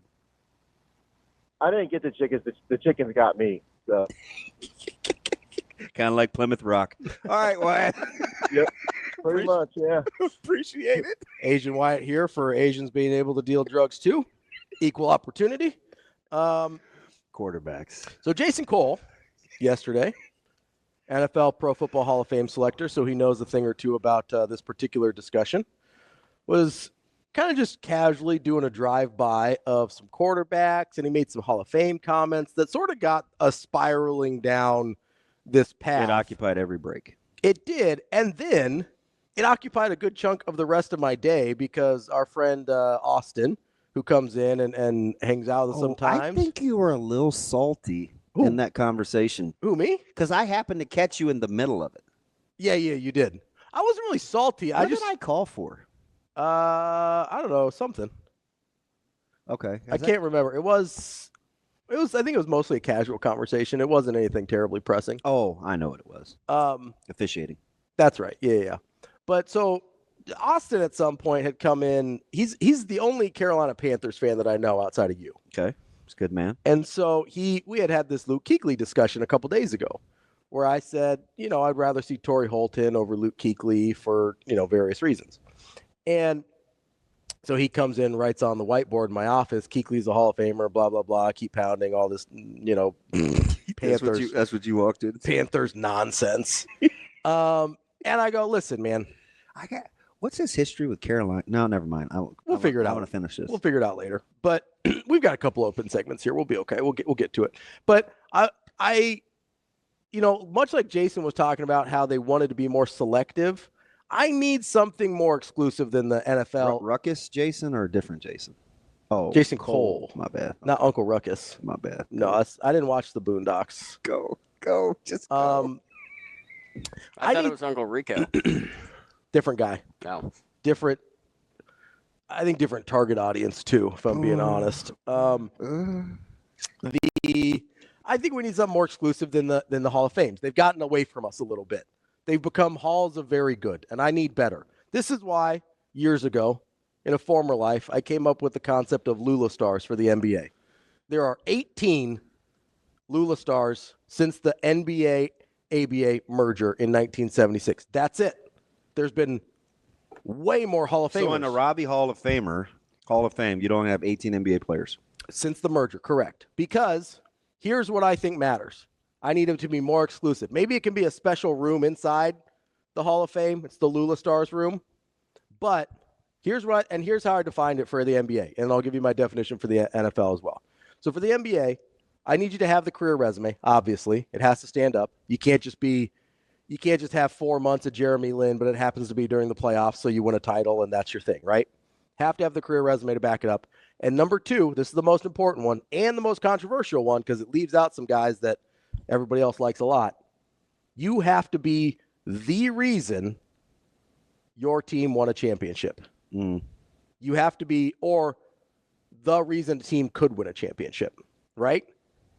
And the most controversial leave-off on this particular list is one Kevin Durant because he obviously has the career resume and he has titles. But you know what? There's a reason he didn't want to go back to Golden State. That's Steph Curry's team. Steph Curry's the reason they won those titles, and all of Kevin Durant's prior and subsequent stops kind of prove my point on Kevin Durant. Now, that's one that Jacob's going to text me about because he gets very mad about that one. But Kevin Durant, not a Lulla Star, just as an example. The NFL, it's a little trickier, right? Because you don't have the one-to-one. There's not a linear, hey, you're really great. You're the reason your team won a title, right? The ultimate team game. How often do we hear people say that? So this is where I landed on the NFL, is you have to have the career resume, and then you have to matter in the story of the NFL. In your era, you have to matter. And that is very subjective. I understand that. And it's a bit ambiguous, more so than the NBA. But I think what? Nothing. You good? Yes. I think it's a good measuring stick because if you want to talk about what matters in the history of a sport, that's what a Hall of Fame is supposed to do. It's a museum. But it's supposed to tell you about the history of the sport. I'm going to use this word only because you did, and I'm going to move on. Ambiguous? Yes. Okay. So once you get that out there, you open yourself up to debate, which I want. I want the debate because you could tell me that Luke Kuechly changed the way that linebackers played the position, and I'd be open to it. Right? He may not have mattered in terms of his team or his accomplishments, but if he changes the way that a position is played, I'm here for it. I had an argument about, or not an argument, we had a discussion about Steve Smith. Steve Smith was one of the first small primary wide receivers. Not really. Who was before him as like a really little guy that was like a true X and not a slot? I don't know. Charlie Brown, maybe. Mark Duper. Charlie Brown, like the cartoon? No, this guy was African-American. Oh. He played wide receiver for the Redskins. Charlie Brown played a little football too, but he was a kicker. I don't know if you recall. Back to that ambiguous thing again. How tall was Mark Duper? Do we know? I'm going to say 5'10". 5'10". Okay. Okay, they've got him at 5'9". So if you want to say, hey, Steve Smith's not that guy, I'm here for it, right? I've got some recency bias. I understand that. Your Rolodex on the NFL is certainly deeper than mine. So I'll hear that. Although Smith's career significantly better at first blush than Mark Duper. Sure. But there were a lot of... But if he's not a trailblazer, the career by itself... Weren't the Redskins, didn't they have the itty-bitty committee outside of Art Monk? Oh, for the receivers? Or was that Houston? No, because Haywood Jeffries was bigger. Who was the itty-bitty committee? I know we called our receivers that, but we had taken it from somebody. We're going to look. I think it was... I'm pretty sure it was Gary Clark, and I think it was Gary Clark and Charlie Brown. I'm not getting a good answer. I'm going to have to look it up during a break. But my point is, and if that's the case with Steve Smith, we can leave him out. I don't have a problem with that. My point is, if you've got a guy that kind of revolutionizes a position or is a one-of-one, like Barry Sanders is a one-of-one as a running back in terms of stylistically and what he did. Going for 1,500 yards in year 9? Yeah, and just the way he ran the football, that's not been duplicated, right? And what hasn't been before hasn't been since. Barry Sanders matters in the course of the NFL. So what if they didn't do it long enough, but they did something? It depends on how long their peak is, right? Because Barry Sanders, all 9 years were a peak, basically, right? We have other guys where it's like, hey, they played 7-8 years. Patrick Willis is a great example of this. He was good the whole time. He probably had 5 really good years. So there's 3 backs that come to mind currently that I think the story should be told more, but it's kind of an afterthought. Okay. Priest Holmes, Jamal Charles, and Chris Johnson. Okay. What's the case? Curtis Duncan. That's nice. Very nice call. That's Houston. Do you remember that group, Shane? With the tiny receivers? Yeah. Very good. That's a good pull, Rand. That's a good pull. Good talk, Shane. Oh, no problem. Boy, you were on one this morning. You are on fire. Jeez. What do you want to talk about? Nothing now. You missed it. Clearly. That delay caught you. You're exactly right. So what's the argument for Priest Holmes, Jamal Charles, and Chris Johnson? So they were so spectacular, but for a very small period of time. I feel like I want to talk about them more, but I don't know how if people would think it's significant to the football story. Yeah, in the history of football. Yeah. That would be my argument against those guys. They can go in the regular Hall of Fame. That's fine. If you want to put them there. They can't go in the Lulla Stars part. Because I don't think, unless you've got an argument for me, I don't know how much they mattered in the course of the NFL. So let me understand this. Is the Lulla Stars, you want that to be the prerequisite for the Hall of Fame, or are we still just talking Hall of Fame? No, so Hall of Fame is like the outer ring, right? Lulla Stars is where the elite of the elite go. This is the inner circle. These are the people you cannot tell the story of the NFL without, and they had the career resumes to back it up. Those are the golden circle, the golden ring, whatever you want to call it, of NFL history. Those are the guys, right? Austin brought up a good example of Joe Thomas. Joe Thomas, great football player, largely forget his career even happened. He was insignificant to the course of the NFL history because of where he played. I don't know why you would punish people for markets and franchises, though. Because other people have overcame them. That's the point. Some. So if some I can only think of a hand. At first blush, I can only think of one, really. Who? Butkus. Because they were awful. I would argue Barry Sanders. Barry Sanders overcame franchise and market. There's more than you think. We can continue this conversation next, though, on Hurrdat Sports Radio. Welcome back. Hurrdat Sports Radio. That's DB. I'm Ravi Lulla here on the Pillar Exterior stage. Mike is very mad about the Joe Thomas thing. Guess what? I can tell the story of the NFL without Joe Thomas. Wait, I got to go back to our stream. He's your Mikey D, Mike Delaware. Oh, that's my dude. Yeah. Guess what? Well, you can tell. And I get him, Mike. You can tell the story of that portion of the NFL without Joe Thomas. I just think greatness isn't enough. He can be in the Hall of Fame. He can be in the regular ass Hall of Fame with all the other guys. Well, the Lulla Stars thing is made up. It is made up. So is the Hall of Fame. Somebody just made it up one day. You know that, right? This dude. What do you have for breakfast? I'm dead serious. Pop-Tarts. Because whatever it is, don't eat it again. I haven't even cracked open the energy drink yet. See? Look at that. You're gonna you're gonna get me kicked off. Look at that. I haven't even opened the energy drink yet. You don't need it. Just wait till we get going. Hey, so my man CJ sent me I love when my players do that. They're such good dudes. Oh, no, I'm discrediting franchise loyalty. Nobody cares, Mike. Nobody cares. You know he's nuts, right? It's 2025. Nobody cares. And you know what? No, I can't tell the story of the Browns without Joe Thomas. But guess what? I can tell the story of the NFL without the Browns. Wow. I don't care if you must be a Browns fan, which is lovely for you. Kevin, K-Mac, he's got a good one. What does he say? Because you did say there's more. So I'll give you Barry. I'll give you Butkus. OJ belongs because the Bills were awful. Yeah, he was the first 2,000-yard rusher. He has done enough that has never been done before or had never been done before that he makes it because he matters in the story of the NFL. So with regards to what though? 14 games. I mean, is it a different story than Dickerson? Is it a different story than? It is a different story than Dickerson. He's when you're the first one to do something that matters. But it's been done since. Oh, I get that. Not a lot. It's been done more since. I guess I'm struggling with how important you think the story is. It seems kind of arbitrary. I mean, it is a subjective line, which is why it is open to debate. I can hear it. If you want to give me a reason for Dickerson, then give me the reason for Dickerson. I think you belong in the storytelling if you were the best at doing something while you did it. Kuechly certainly qualifies. Yeah, that's not good enough. Well, that's fine. Like I'm not like that's okay. That's just that's my threshold. That's a total you thing. It is, but because it's about whether you care about it or not. I think it matters to be better than just great. Like you have to also matter.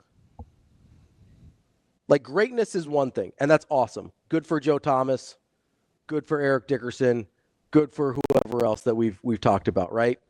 But I also need you to matter to the game. If you're going to make that extra leap from regular ass Hall of Fame where everybody makes it to this, not everybody makes it. That's the NBA. I know. NFL is more exclusive, but if you want to make that extra jump, NFL is actually it's better. It's pretty exclusive. It's better. It's tough. But if you're going to go, I mean, Vinatieri might have to wait like 2 more votes. Yeah, which is wild. I mean, Gary Anderson says, "Hold my Gatorade."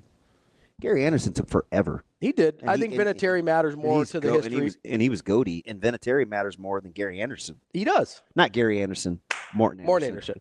But Adam Vinatieri matters more to the history of the game than Morton Anderson does. I think. Yeah. So Adam Vinatieri should be in.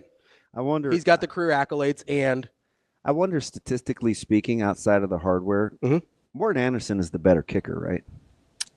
Maybe. I'm pulling this out of. I'd have to go look. Yeah. So all I know is can I just use those two to tell the story? Sure. If you concede that Morton Anderson is the better kicker, but the story needs to be told with Vinatieri with the game winners and the rings. Yeah. You would justify Vinatieri ahead of Morton Anderson? Yeah, because Vinatieri also has the resume. Like, I need both. I'm asking. What if he's just both. a better player? And what good did it do him? Oh, see, you're losing me. Because what do you? So it's like the whole disagreement when Cam Newton answered the question the way that he did about would you trade your MVP for the Super Bowl? Right. And I kind of was riding with Cam's thought process. I can get where he was coming from. I do. Well, you have to, according to to how you look at it. I do think that matters. Dallas asked an interesting question, and a guy that I actually talked about yesterday. He says, does Roger Craig make the Lulla Stars? He absolutely does. I like Dally. He is not even in the regular Hall of Fame, which is a travesty. But he have does to matter. Tell the story of 1,000,000. Exactly. He's in. He's a Lulla Star, and he's got the career resume to back it up. See, you're losing me. Where? And he's my I just told him I'm a huge RC guy. He matters. I wore 21 because of Roger Craig, but there are a ton of players that were better runners or better pass catchers as receivers than RC. But because RC was the first, was very good at both. You make him different then. I do. I don't know if I can. I can't vibe with that. Harder to replicate his skill set. Harder to replicate his skill set. A lot of guys are good runners. That's fine. Okay. A lot of guys are good receivers. That's fine. Oh, he used a better example. Because AJ used an even better example. So according to your standards, Craig is in and Falk would be out. No, Marshall Falk is also in because he matters for different reasons. But it's already been done before. The 1,000 has been done before, but Marshall Falk was a key piece of a era-defining team. That greatest show on turf, Rams, matter to the history of the NFL. And he was so you're talking real time. In their era, yes. Because in their era, real time, they are a defining team in the NFL. So what makes them because they won the title makes them different than like the run and shoot or yeah, it makes them different than Air Coryell and all. Yes, it makes them different. This is what we play for. We play for championships, right? So that matters. But what you're discounting is individual talent. I don't know. I can't ride with that. I'm not discounting. Well, it doesn't have enough value on your ranking system. I am valuing it less than the Hall of Fame does. Yes. I need you to have the extra thing. I can't ride with that. I need you to have the extra thing. Not even so I'm back to now I can't even entertain it. I can't because because at some point if a guy's better than another guy, that has to matter more. It does matter. Period. For the regular Hall of Fame, no, it matters. Just not enough for you. Like period. No, because I want the extra thing also. Roger Craig is an outlier because Ravi. What? If you're talking about telling a story, yes, this is where I'm telling you have to be careful. Okay. Eli Manning has to be a Lulla Star because he has 2 of the 3 wins against Brady's 3 losses. Here's the problem, though. He doesn't meet the other criteria. But he does, though. He threw for 4. Yes, he does. His career stats do not hold up. Of other Hall of Famers? Of other guys in his era. Like, yes, his stats hold up against the 80s and 70s quarterbacks. But you told me that so where's your cutoff for ability? What do you mean? Like, because it's clearly not high enough to... Was there any point during Eli Manning's career where you would have put him in the top 3 quarterbacks in the era? No. 5? No. 7? No. 10? Maybe getting close? Yes. So that's the point. That's pretty arbitrary. But the story part he nails. He does, but he doesn't get there on the resume. If you wanted to make the case, he's going to get in. Probably to the Hall of Fame, yes. Okay, so this is more exclusive. If you operate, then he's in. No, it's more exclusive than the Hall of Fame. That's fine. If he makes the bare minimum for the Hall of Fame, then he has to make your criteria for the Lulla Stars of telling the story. No. Because he's already going to meet the criteria of getting in the Hall of Fame. And I disagree with it. I don't think his resume, his actual performance is good enough. He is a 500 quarterback right on the dot. 60% completion percentage, which is not great for that era. He is 366 to 244 touchdown interceptions. Not good for that era. Does the franchise count as storytelling? Elaborate. Can you tell the story of the NFL or about the NFL without the Cleveland Browns? That's what I mean. Without the new Cleveland Browns, yeah. What about the move? What about Modell, Thief in the Knife? Yeah, but that's Browns to Ravens. Like, has anything happened from the new Browns that has mattered in the NFL? Have they moved the needle in 25 years as the new franchise at all? 25 years. So 99, right, is when they came back? Have they mattered at all? They just missed the cut. Have they mattered at all? They just missed the cut. So that's, I think you could tell the story of the last 25 years in the NFL without talking about the Browns a single time. That's where it's tough for Joe Thomas. What's tough for me is how low-weighted the individual player's talent is. I weigh it very highly. I just need the other part, too. If you don't have the other part, what am I going to do with it? Interesting. That's DB. I'm Ravi Lulla. More Hurrdat Sports Radio coming up next. Welcome back, Hurrdat Sports Radio. That's DB. I'm Ravi Lulla here at Hurrdat Sports Bar and Grill, and brought to you by our friends over at Centris Federal Credit Union. Are you looking for a new car this time of year? They've got you covered with some great options for auto financing. Go over to centrusfcu.org to talk to one of their experts to see what your options are if you're looking to get into a new vehicle. Federally insured by NCUA. That's centrusfcu.org. So some people are mad, mostly DB, I think. I'm not mad. I'm just not. I don't buy it. I get that you don't buy it. And I think it's pretty easy to see why. The level of discounting the talent, all things being equal, I would have to go to is a guy better than another guy over can I tell the story? I need both. I just want you to have both. No, that's fine. But I can't rate can you tell the story more than if the guy was just better. So who am I leaving out that you think tells the story well that I'm discounting their individual greatness? Individual greatness? Because you're talking about a guy just being great should matter, right? Yeah, like I think. But who am I? I think what offensive lineman? How many offensive linemen? Sure. Like, what's the difference between Walter Jones and Joe Thomas? Walter Jones played for winners. Okay. Here's my question though about Joe Thomas, right? Okay. What about like Bruce Matthews? Let me ask him. Well, he's got the durability streak and everything like that. So okay. But better than Joe Thomas? Oh, I don't know. I didn't watch a ton of Bruce Matthews. I'm being honest. Okay. But here's my question with Joe Thomas, right? If you tell me that he revolutionized the position or something like that, I'll make an argument. Or you can make an argument to okay, offensive line is played differently now because of Joe Thomas. I'll hear that. That's totally fine. Here's my question though. Can we point to a great offense that they had with Joe Thomas? Can we point to a great rushing game that they had with Joe Thomas? So outside of a guy, so you have Hannah, you have Dwight Stevenson, you have Dermontti Dawson. I'm getting into O-line now, where if you're going to tell the story, it's like, uncover center didn't used to pull, or the athleticism here. Like, are you willing to go through that? I'm willing to. I probably don't have the level of expertise on offensive line to be great at that. I'll fully admit that, which is why I'll hear arguments on Joe Thomas, right? But if I can sit here and somebody who's an expert or knows what they're talking about with offensive line can't tell me why they're different from any other great offensive lineman, I need a differentiator.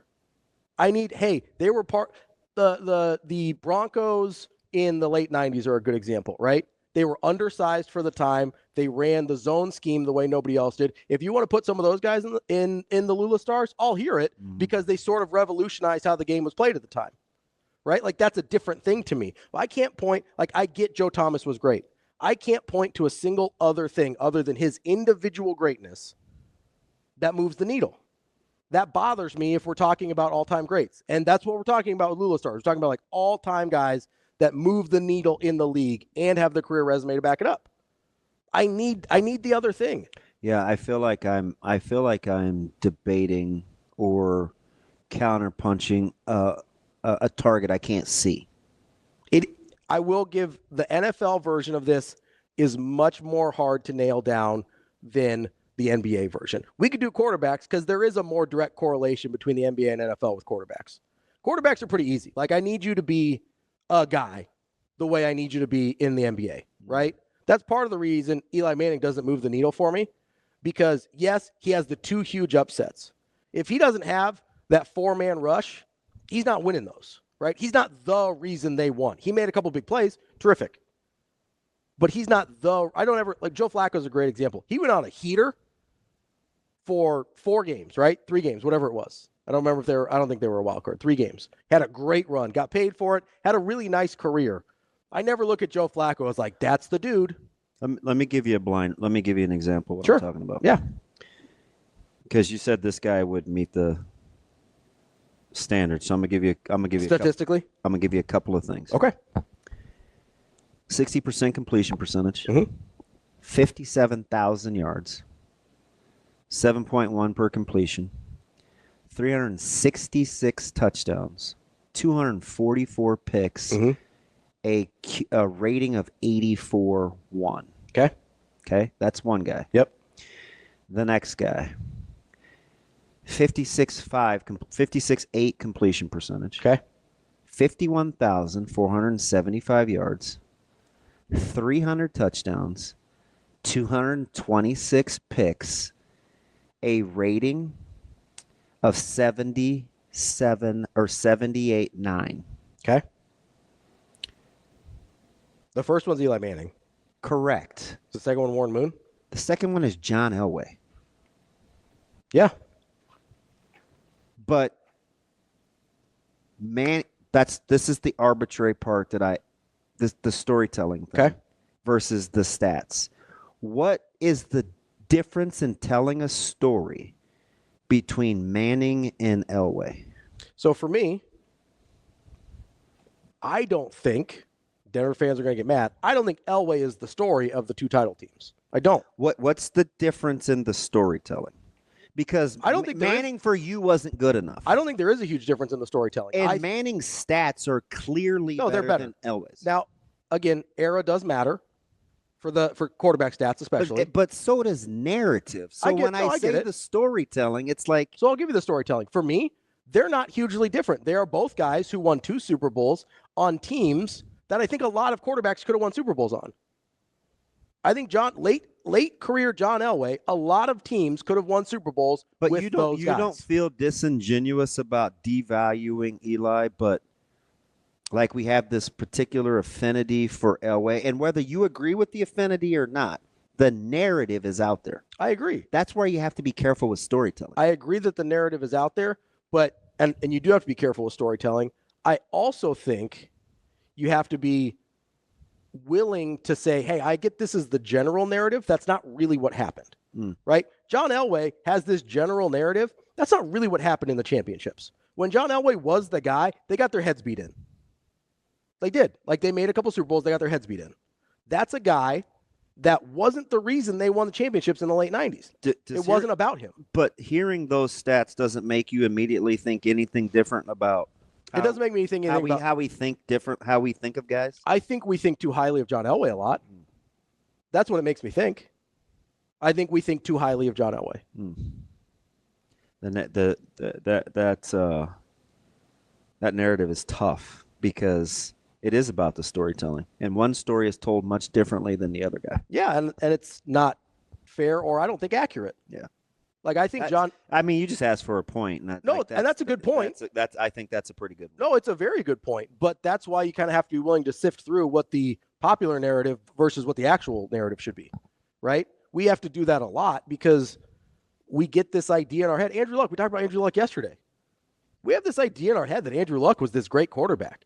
He played 5.5 seasons, was good for about 3 of them, and that's it. That's all of Andrew Luck. Travis, this is kind of what I'm talking about. Travis says, Elway is better than Eli. Not whether I agree or disagree. Why? Why is he better than Eli? Yeah. I don't think he is. No, but here's the thing, though. The point that I'm going to make, and it's regardless of what Travis says, is it's going to be about his narrative, the storytelling. Sure. I'm curious to hear the answer. Yeah. But why? Like, how are we so emphatic about that? That Elway's better than Eli? Yeah. Yeah, I don't know. I don't have a good answer because I don't believe that to be true. I think they're pretty similar, if I'm being honest. Like, he said, all my flabbers are gasted. I'm not. Now, hear my heart, T-Rav. I'm not. I call my other Travis that. I call him Trouble T-Rav. But it's fine. He can just be T-Rav. I'm not making the case for one being better than the other. You're asking what the difference is. I presented my case in court to a counselor that is dead set on it being one way. Well, that's what I did. Yeah, that's fine. Now you can whomever you think is better is fine.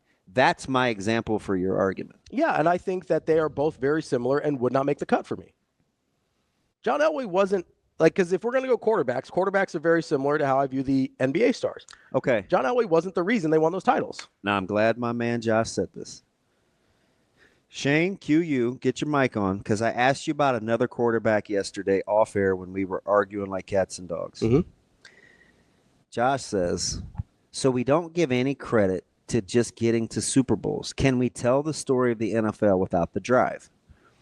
Now, I wouldn't have used the drive as the example because I think you can tell the story. Hundreds of quarterbacks have done that. Mm-hmm.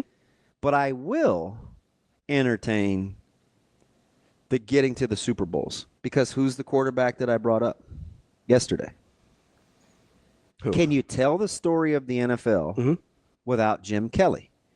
and we went to Jim Kelly's stats, and you said, okay, no, you can't tell the story, but I don't love his stats. Yeah, I don't think the resume holds up. So for Josh, you would say your narrative is it's subjective. It is. It's pretty subjective. I mean, greatness in general is subjective.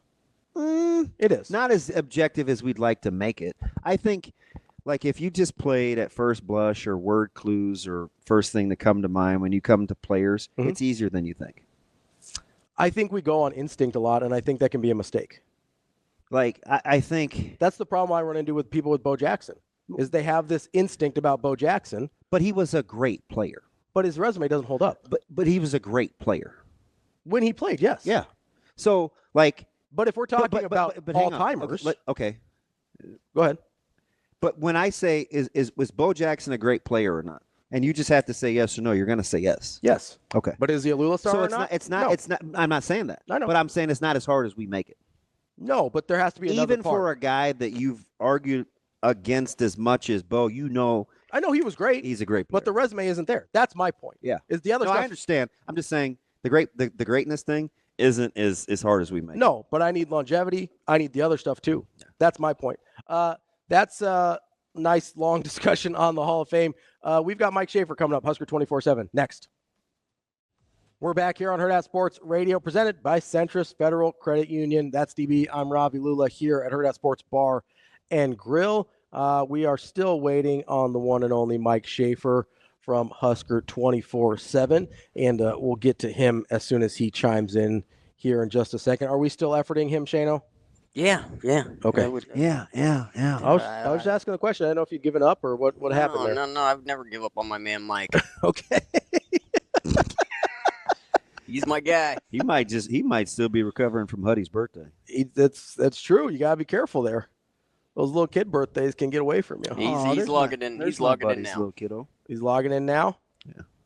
Who's kiddo? Degenerate. Oh, man. That's a nice little setup at the house. There you go. Oh, that's at the house? Yeah. Dang. Yeah. They trying to like get him some... I think he's low-key rich. He just doesn't tell me. He's trying to get some Vitarays in there. What's going on? He got the... Yep. Exactly. We've got... That's our man. We've got our guy, Mike Schaefer, here from Husker247. What's up, Schaefer? Not a ton. How are you guys doing today? Just arguing. I mean, it's kind of what we do, man. How was sports talk? Right? That's kind of the deal. Hey, so how was the commingling of the Super Bowl and Huddy's first? I don't. It was good. Hudson. Let's go with Hudson. You can call him Huddy. That's fine. I don't have any problem with it. Like maybe in a few years he might correct you on it, but we'll worry about that when he's able to. Hey, who's this weirdo called Huddy? Yeah, get it up to 80 mile an hour with that soft toss stuff. It's not Huddy. Yeah. No, it went well. We did that on Saturday, and then his actual birthday was Sunday. But we had the party on Saturday. It went well. I didn't have to troubleshoot a hot dog roller or a nacho cheese machine. Hey, so is that your guys? That yours? We Shelby had some family friends that had access to both of them, so we were able to borrow those machines. And turns out a lot of people like gas station nacho cheese. Not me per se, but I was shocked by how many people were so fired up to have just trash nacho cheese on all of their food. So nacho cheese is one of those things that a lot of people prefer the worst option. They prefer what? Rice. Like the worst option. That's fair. The movie theater. Like I want real cheese. No. We want chemicals. I don't know. I can't really do it. I don't. So there are some things though, right? You guys, where you prefer like the cheap option, the cheap imitation knockoff. Sure. Like I'm not. I don't want anyone to mistake me as someone with class here. Like I love the Kraft mac and cheese, and there's no way in hell that's cheese, whatever it is. But product. I'm fine with that. But for whatever reason, where I draw the line in the sand is I do not like concession food nachos or gas station nachos. I don't like that nacho cheese. Like I try to avoid it on most things. And that sort of is what it is. But you had people just like taking their hot dog and they're passing up all the toppings bar that we have, and they're marching right over to the nacho cheese station, just slathering that thing up. With the hot dog, they put the nacho. Yeah, with the hot dog. I love cheese on. I put cheese on anything, but I particularly like it on a hot dog. I mean, full disclosure, I do enjoy like a cheap nacho cheese. So on this protein deal I'm doing, Schaefer, about 3 weeks ago, I just did 3 kielbasa's. I slit them open. I put a strip of Gouda cheese in there, and we had some leftover chili, and I just ate it. That sounds delightful. None of that is like whatever comes out of that machine in the, even worse is when you're putting it together and you have the big like bladder bag of it. And it's like, people are going to eat this. Like it's going to go into their body, but I feel about this. Again, I don't want to misrepresent myself. I am a raccoon. I am a trash panda, whatever, when it comes to food, but that is where I like draw a weird line. I do not care for it. How dangerous is it, though, Mike J., when you have just access to stuff that's just readily available over the course of the day? Because all you guys would do is just refill, right? Well, it's even more dangerous when the next day is the Super Bowl party. And then on Monday, it's like you just made 48 hours worth of terrible food decisions. You're in your mid to late 30s. You exercise whenever you have to go up or down the stairs at this point in your life. So, I'm glad I didn't have a physical schedule for Monday. I'll tell you that much. Dave, wouldn't want to have that conversation. Let me ask you this, okay? This is not to do with anything that anybody on the show has done recently. What is the max number of deviled eggs you could have over the course of a day? Not a big deviled egg guy. Like I would max out at 2 because it's just not something I'm excited about. There are members of my family that like the deviled eggs have to be put away from because they'll eat too many of them and it'll cause a fight because there won't be enough left for other people. I have like a niece where my sister has to like take the deviled eggs and put them somewhere else in the house. Bless her heart. So, like I'll max out at 2 because it's not really my thing, but I've seen some people, some small people take down a lot of deviled eggs. Yeah, so let's go with 2 times 9. Safe to say your number's less than 20. Yes, okay. Significantly less. I was just checking. I'm just trying to do a straw poll here. It wasn't normal. I just was biding time. It's funny that you brought up how dangerous it is just to have things out because DB fell victim to that with the deviled eggs. I just wondered. It's like no pressure. Like he's got the gear on. He's so stinking cute. He's clearly got wheels. He won a race in front of 14,000 people, so he's not gun shy. He's gonna be able to hit a baseball. Like, I mean, we're grooming him for greatness. Trying. I mean, I can send you a picture of him underneath a basketball hoop, not quite able to figure out that the ball needs to go above the cylinder, but we're still working on that. Why am I not surprised that Shelby knows people that can provide? She's like the Red of being a wife, like from Shawshank. She just knows people she knows how to get things. She loves to host stuff, and I like being a host, but the anxiety that it gives me that something could go wrong and then I'll be exposed to this fraud that can't really fix anything in the moment. Or, like I spent most of Saturday just like hoping the hot dog machine didn't short out or cause some kind of electrical issue in my house, or just hoping that the nacho cheese machine would work, because like your job in this situation is to then make it work or to fix it or to come up and troubleshoot stuff. I don't have skills. I think I've made that pretty clear. Like I can talk my way out of most situations, but if it's like I have to apply myself to something, we're in real trouble here. So it's right on cue, and I love talking to you this morning with Nebraska back on this role. And I would consider, even for a relatively younger guy, you've been a basketball fan your whole life, right? Nebraska basketball fan. Are you over kind of Sam said something on Monday I thought was interesting. He's like, he wants Nebraska fans to stay current because he thinks this team is pretty good and the past isn't on them, and he wants them to play freer. And he's some legit points. As a fan, as a lifer who's seen some ups and downs and kind of had to ride the wave, are you capable of kind of staying in the moment when you're watching this team perform 6 in a row, now 4 in a row to the good? I think you have to. I think at some point you have to take stock of the team that you're watching and then determine what their actual level of play is. And part of it for me, when that 6-game losing streak, yes, you got blown out by Purdue, and yes, you got blown out by Wisconsin. The other 4 games in there were basically coin flip games, and you just kept coming up on the wrong side of the coin flip.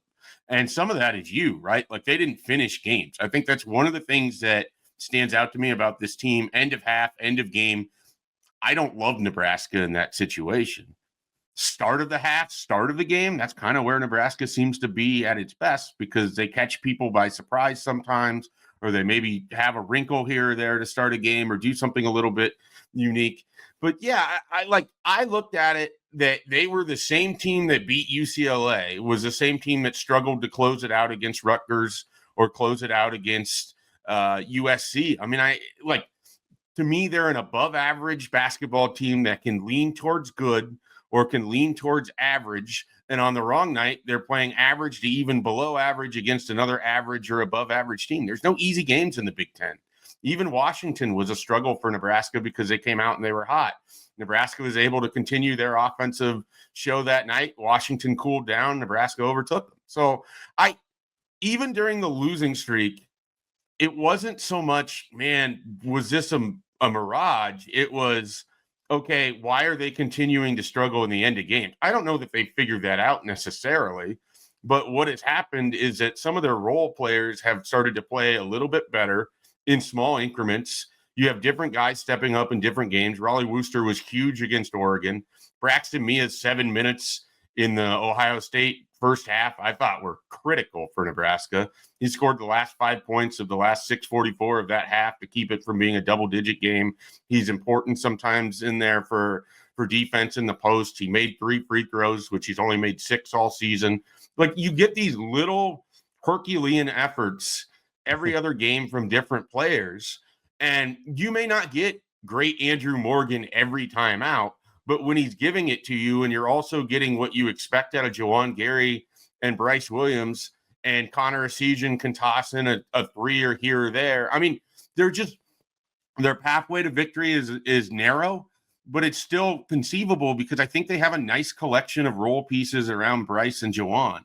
If Bryce and Juwan can stay on their track, Nebraska is going to be a tough team for a lot of people to beat, especially when Bryce, it feels like, has gone to another level in this 4-game winning streak, because he's being less efficient, which is a weird way to praise someone, but he's willing to eat more bad shots that could become baskets for you, or be more aggressive, because the alternative on Nebraska's offense sometimes they're playing 2-on-5, depending on who's on the court and if Connor Esiason can shoot that night. So it's a unique setup. And I give a ton of credit to Fred Hoiberg, a ton of credit to Fred Hoiberg. So to the idea of staying current with the team, I think the big thing is you can't look at this team as if it's last year's team. They're set up entirely different. They play differently. Nebraska has to choke teams out in a lot of ways for stretches of the game and then just score enough points to come out on top. Sometimes they're able to win by double digits doing that. Sometimes they can win a squeaker. Sometimes they end up losing by 5 because they don't do enough of either the offense or the defense. But I think they have the ability to play in different game flows in the way that last year's team maybe couldn't. And I think that makes them a really unique team as we get towards the crunch time here right before the postseason or even the postseason. I don't know if they're better than last year, but I don't think it really matters. I think this team has the ability to play with a lot of different teams. They also have the ability that if they show up, the defense isn't good and the offense isn't there, they're going to get smashed. I mean, that's kind of where they are. But it feels like they're headed to a 20-win season, which you would have polled people in November. A lot of people would have lied to you if they would have told you that this was coming. I don't think people believed in this team. And that's why I think it's such a credit to Fred Hoiberg, because he's getting max performances out of a number of players here. Schaefer, I'm curious what your thoughts are on the Berke injury, because you mentioned the 7 crucial minutes out of Braxton Mia. That's not a guy that I feel like Nebraska's been able to count on over the course of the season. Has been pretty hit and miss with his minutes. And he still was a -7 plus 7, which was and that's the wild thing in there, because it was such a bad stretch for Nebraska. But if that's a -12, I don't think they win that game. Right. And so my question is, like, with that injury, seems like he's going to be out Thursday, at least according to reports. Don't know how long that ankle's going to linger. How do you feel about this team knowing that they've got that wild card to the equation out there, especially considering that Burke has had some moments where he's played well this year? Yeah, I mean, I think where they're going to miss him the most is at times he can be their most consistent rebounder. And he has a lot of issues and has a lot of potential. I think he's a really frustrating player to watch. And at the same time, it's hard for me to walk away from it and think he isn't really valuable to what Nebraska does, too. So it's not like there's an obvious replacement to him. But I think they're going to have to get more minutes out of Andrew Morgan. They're going to have Morgan and Mia stay out of foul trouble because those are your two post guys. I don't know that you can go to a Kale Jacobson at the end of the half. Can you get more minutes out of that? Gavin Griffiths seems pretty confined to the bench at this point. Is there any part of you that wonders he must like? I would love to see more of him. I would love to just see 3 minutes a game or something. Yeah, because even if he's coming in and all he's doing for 3 minutes is he's putting up 2 3-pointers, if you're getting one out of those two, that's kind of valuable for Nebraska because it's so hard for them to come up with 3 points in a possession. It really is. And so I would like to see him more, but I understand it hasn't gone well. And if it's not working in practice, if your rotation is fine for what it is, I mean, I see Aaron Eulis out there, and I don't know what he's giving them anytime he's playing. So I don't know why Gavin Griffiths can't get off the bench, but it's a different position. And I think he's there to largely spell Hoiberg or Raleigh the broadcast team was surprised when Eulis got in the paint and kind of threw up the floor from 4 feet. Like, Eulis with the shot. I was, and you know, I don't mean to insult him. I am stunned at how bad it looks sometimes when he's on the court, given that the experience that he came in with. And I don't know if it's just he doesn't fit in the flow of things, or if he just I think it's kind of tries to do too much when he's out there, but it has not looked good most of the year. And so I would like to see more Gavin. So maybe Burke's injury leads to more Gavin Griffiths in a small stint. But I think they're going to try to get more out of Andrew Morgan, who I think has been very good for Nebraska in a quiet way. And then Braxton Mia, who I think can provide more than he has. It's just you have to manage those minutes because he can't run the way that everybody else can. And I think that's why he hasn't played against certain teams. I think for him, it's his effort level, right? If he just maximizes and it's only for 4 or 5 minutes, man, do that. Well, I mean, I think maybe both of you were at the Creighton game, and I'm sure you watched the Creighton-Nebraska game. Braxton Mia was terrific effort-wise in that game. He worked his butt off defending Kalkbrenner in the first half. The first time he went to the bench, he was exhausted because of the 5 minutes that he was in. He worked so hard in that game, and that version of him exists. I don't know that they can work him into everything else that they try to do. And I think you get worried that teams, especially I think Oregon, he didn't play in that game. You're worried that teams were going to run on you. And he's a little bit of a detriment conditioning wise and speed wise. That's Mike Schaefer, Husker247. Schaefer, moving forward, and not to stick on Berke here too long, but Fred said he may miss some time. How long can Nebraska sort of weather this next stretch without Berke in the lineup? I think something we probably need to do is acknowledge that Nebraska has been pretty fortunate health-wise. Lots of teams have injuries. Lots of teams have guys that are banged up or are not able to be as effective in playing as they are. And this is part of the adjustment of being a college basketball team. So it's unfortunate that he's out, but I don't look at Nebraska and I don't expect things to be any different for Nebraska because they're missing the third or fourth guy on their team. Other people are going to have to step up, but you're going to take on a Northwestern team that's missing its top player. You're going to take on Owen Freeman, an Owen Freeman-less Iowa team later in the season. This is what happens in college basketball. And Nebraska's been pretty fortunate injury-wise. So, in an ideal scenario, I think if you could have them back by Penn State, which I believe would be missing 2 games, that would be sort of, I think, the best case scenario here.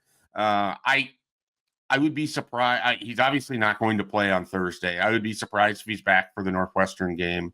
But if you can get them for Penn State and Michigan down the line, I mean, getting that win against Ohio State was huge because I look at the rest of the month, and if you can beat one of Maryland, Michigan, and then win either one or both of the away games, you've set yourself up in such a great position. You don't want to say that they can middle it out and split the rest of the month and still be fine, because you want to stack as many wins as you can. You want to get over 500 if you can in conference play.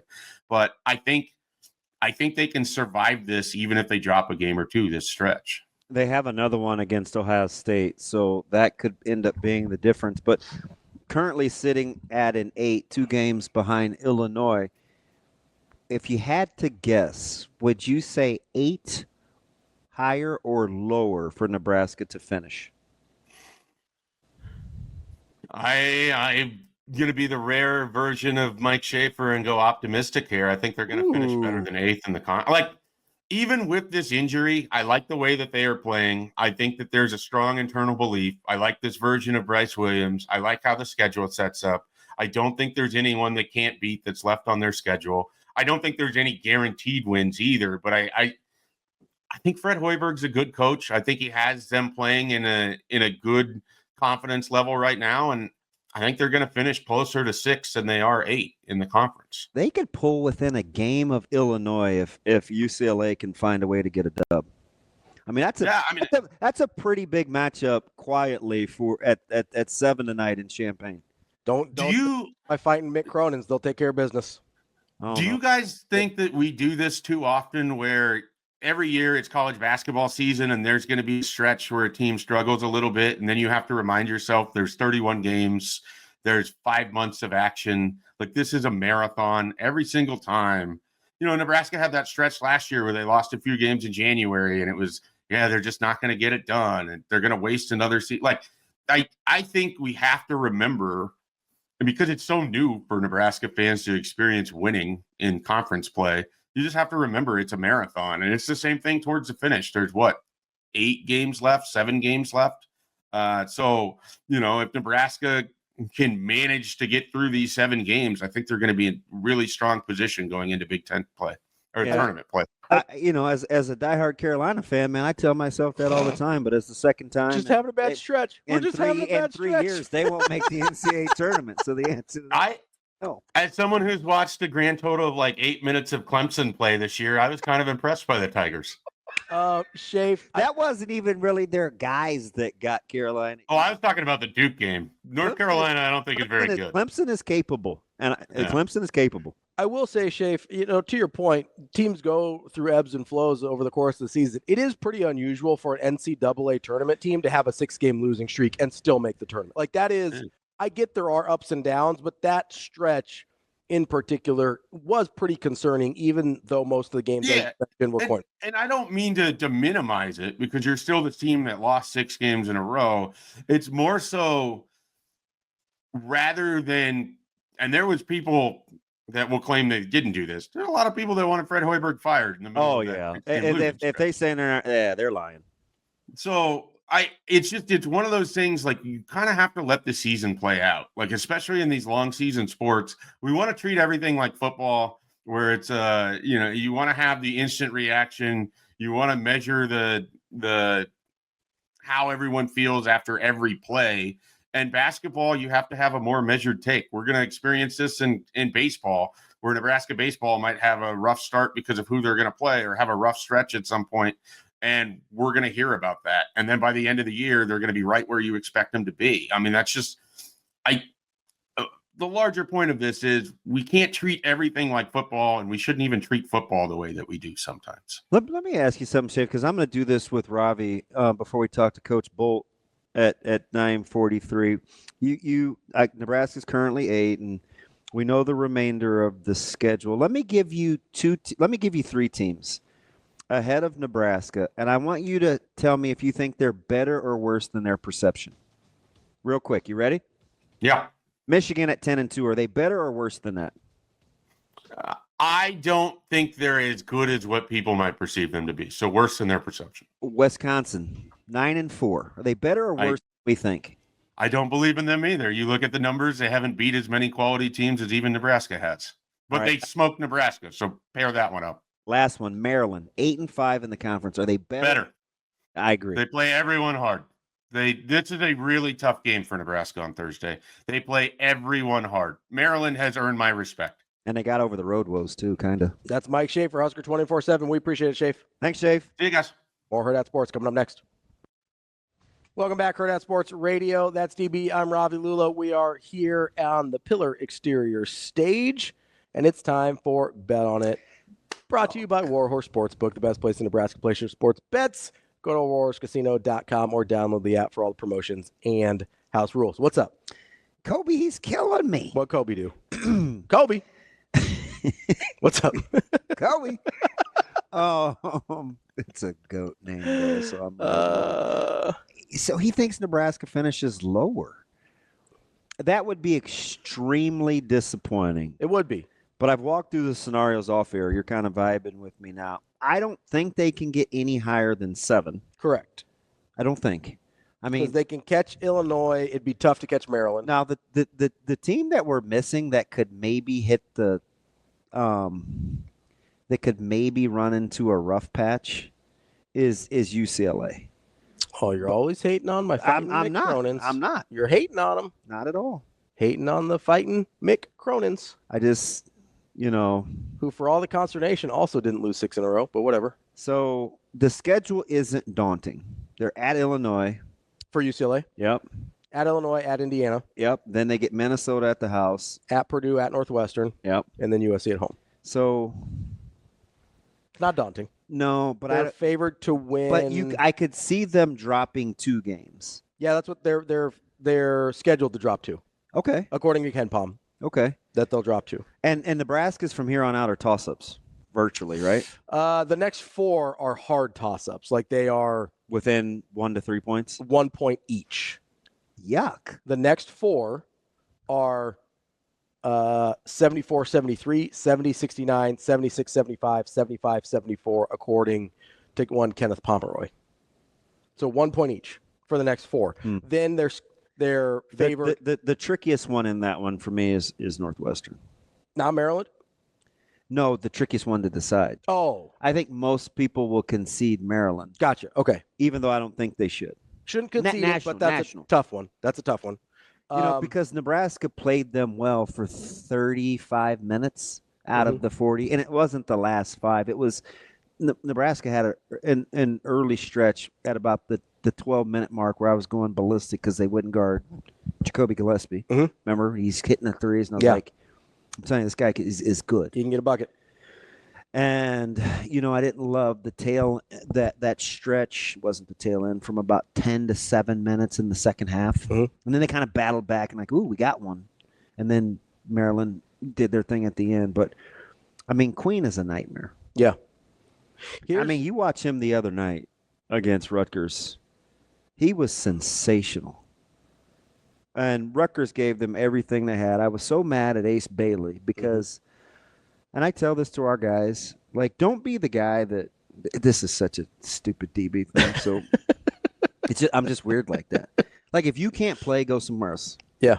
Or try to be as normal as you can if you're with us. The whole towel thing and head down, man, if you're that, go to the locker room, bro. Don't be a baby around other people. Yeah. You're doing too much. That's what I kept saying. Stop panning the camera on him. Yeah. Stop panning the camera. Did you get the sense? Okay. Because I'm this way sometimes, and maybe it's because I'm a jerk, but it's hard to tell. I just kind of admitted I was. I just didn't use the J word. I have a hard time sometimes when guys are doing that because I go, are they doing this for the show? Are they doing this because they know the camera's going to pan on them? That's the sense I got with Bailey. Yeah. Was he was doing it because he knew people were watching. Is he going to act that way? You got 50 scouts in the building. Is he acting that? Is he going to act? That game was star-studded. It was Bailey. It was Harp. It was Queen. I'm a big Harper guy. Yeah, I'm telling you, though, he doesn't shoot it well enough. I'm surprised you like him as much as you do. He's so smooth. Yeah, he's Malanta. He's so smooth. Smooth as Malanta. So Nebraska, here's the one I'm worried about a little bit with Nebraska. Obviously, so they're favored. One of the games they're favored the most at. Obviously, you got Minnesota that they're highly favored at, and then Iowa to end the season. I don't know what to do with That's at Iowa. the house, though. It is, but I don't know what to do with it the way the last one played out. Like, I don't feel great with that being the last time I saw Nebraska and Iowa play because they gave up 2 separate 30 burgers to 2 separate guys in each half. I don't feel good about that. Like, that doesn't make me feel good about Nebraska, Iowa, and they're pretty heavily favored. They're an 8-point favorite, according to Ken Palm, this far out. Like, I don't feel great there. I know. So there's a couple in there that they are favored to win that I'm a little iffy on. Schaefer said something, and outside of Pop Isaacs, and Omaha's been relatively unscathed. Nebraska's injury situation has been pretty fortuitous. It has. I don't think you can downplay the Pop Isaacs injury. Like, he was supposed to be a critical part of that team. Like, that's a big injury. I know. Like, that's a big injury. I'm not. I certainly not. You know, so while they haven't had a ton of them, that's a significant one. Berke is a tough break for Nebraska right now. Can I ask you something? Yeah. Because people say that. And I used to be the king of this, and I don't want to dominate this segment before we get to any picks. Mm-hmm. And people say, oh, can you imagine if? Well, part of Ashworth's freedom to do what he does and his impact is because Pops isn't playing. 100%. That's accurate. So he was forced to do something more because there was no Pops. That's accurate. You could make the argument for a Jemiah too. Right. You don't get that life with Pops in it. Yeah, you don't get this version of Jemiah or Ashworth probably with Pops in the lineup. I'm very cognizant. Now the question is that better or worse than what we have now? That's hard to tell. Yeah. Because we saw a really good version of that team with Pops against Kansas, right? Although this Creighton team, they're rolling outside of the fortunate bank shot, which I still believe if you do enough right things, I don't really care that it hit the glass. I think it's a non-factor. Sure. I think great play drawn up, wide open shot. Yep. Yeah. Like that's it's okay to get lucky sometimes. Yep. They're playing really well. They're playing well. They really are. You're getting a lot of guys playing well. Like Marquette, it was like, are they ever going to be able to get I don't think they can get a significant enough stop. Marquette? They pulled away from Providence. They had the barrage of threes against, was it Nova or Xavier, where like 4 of the last 5 shots were threes. Their ability to close has been really good. It's been great. Yeah. Because that Providence game was a fist fight. And it was 4 points. It was 53-49 or something like that. And then it was like, up. Well, even into the mid to high 60s, it was still back and forth, back and forth. Yeah, it was 63-59. I'm tripping. And then all of a sudden, Creighton just goes, boom, 81-69. This game's over. Done. Like, so they're playing really well. I'm not discounting that at all. And you're right. They're not – the guys that we're seeing thrive right now don't have the same opportunities if Pop Isaacs is healthy. I don't know if that's better or worse. It just is, right? Like Ashworth clearly has no conscience. He's hitting that night celly on people. Yeah. Doing a little too much, but I'm like, come on, DB, lighten up. He's feeling himself. I'm okay with it. Let that dude walk across your grass. Yeah. You know. You don't need to go all Gran Torino on him. Get off my lawn. Leave tracks. But he quietly runs it. He does. He's one of those dudes that will run by, whisper in your ear. And Creighton, boom to tap you and be like, something. Creighton needed a guy like that after Baylor left. They needed somebody with a little attitude. I would not have bet on Ashworth last year. Dude, they're playing. Maybe it's the sleep deprivation from being a dad. It's made him a little edgy. Yeah, I mean, my man is parenting. And shout out his wife and family, extended family, for shouldering the load. Yeah, for hanging in there. Man. That's I appreciate the You know how hard that is? No, I don't. Oh, that's right. Touche. Intentionally, I do not. No. The frick you talking to, DB? Do I look like I know? Nah, I get it. Thank God. I did just want to circle back. I know you got some picks today?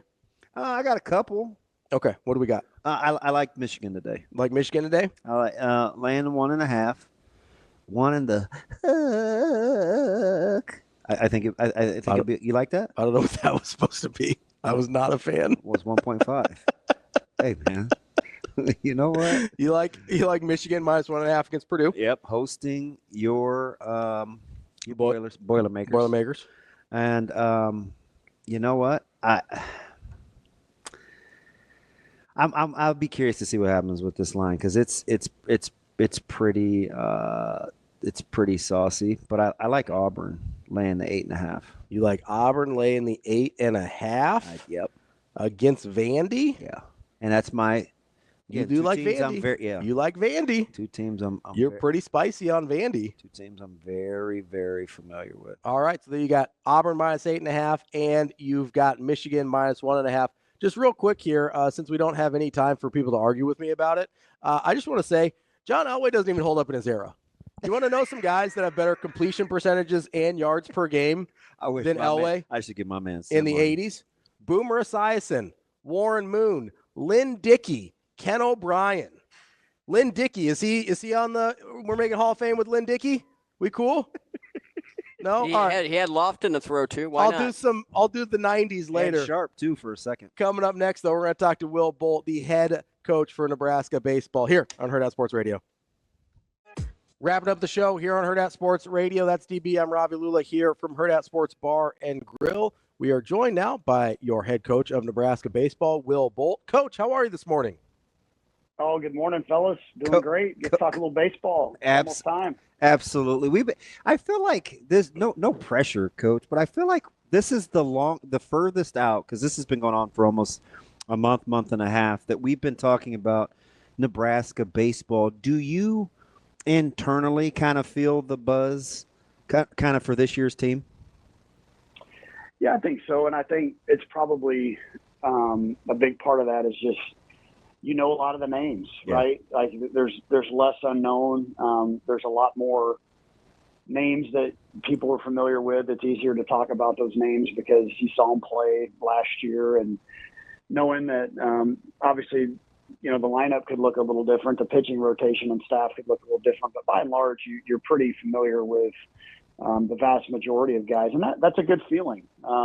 It's a good feeling in any sports organization, knowing that you've got some comfort there with veteran presence and leadership and guys that have been there. And I also just understanding and impressing upon them that what they did last year has no bearing on a new season that's about to unfold. Ah, beautiful. Even I can still hit this one. That answer's like a slider that didn't slide, Coach.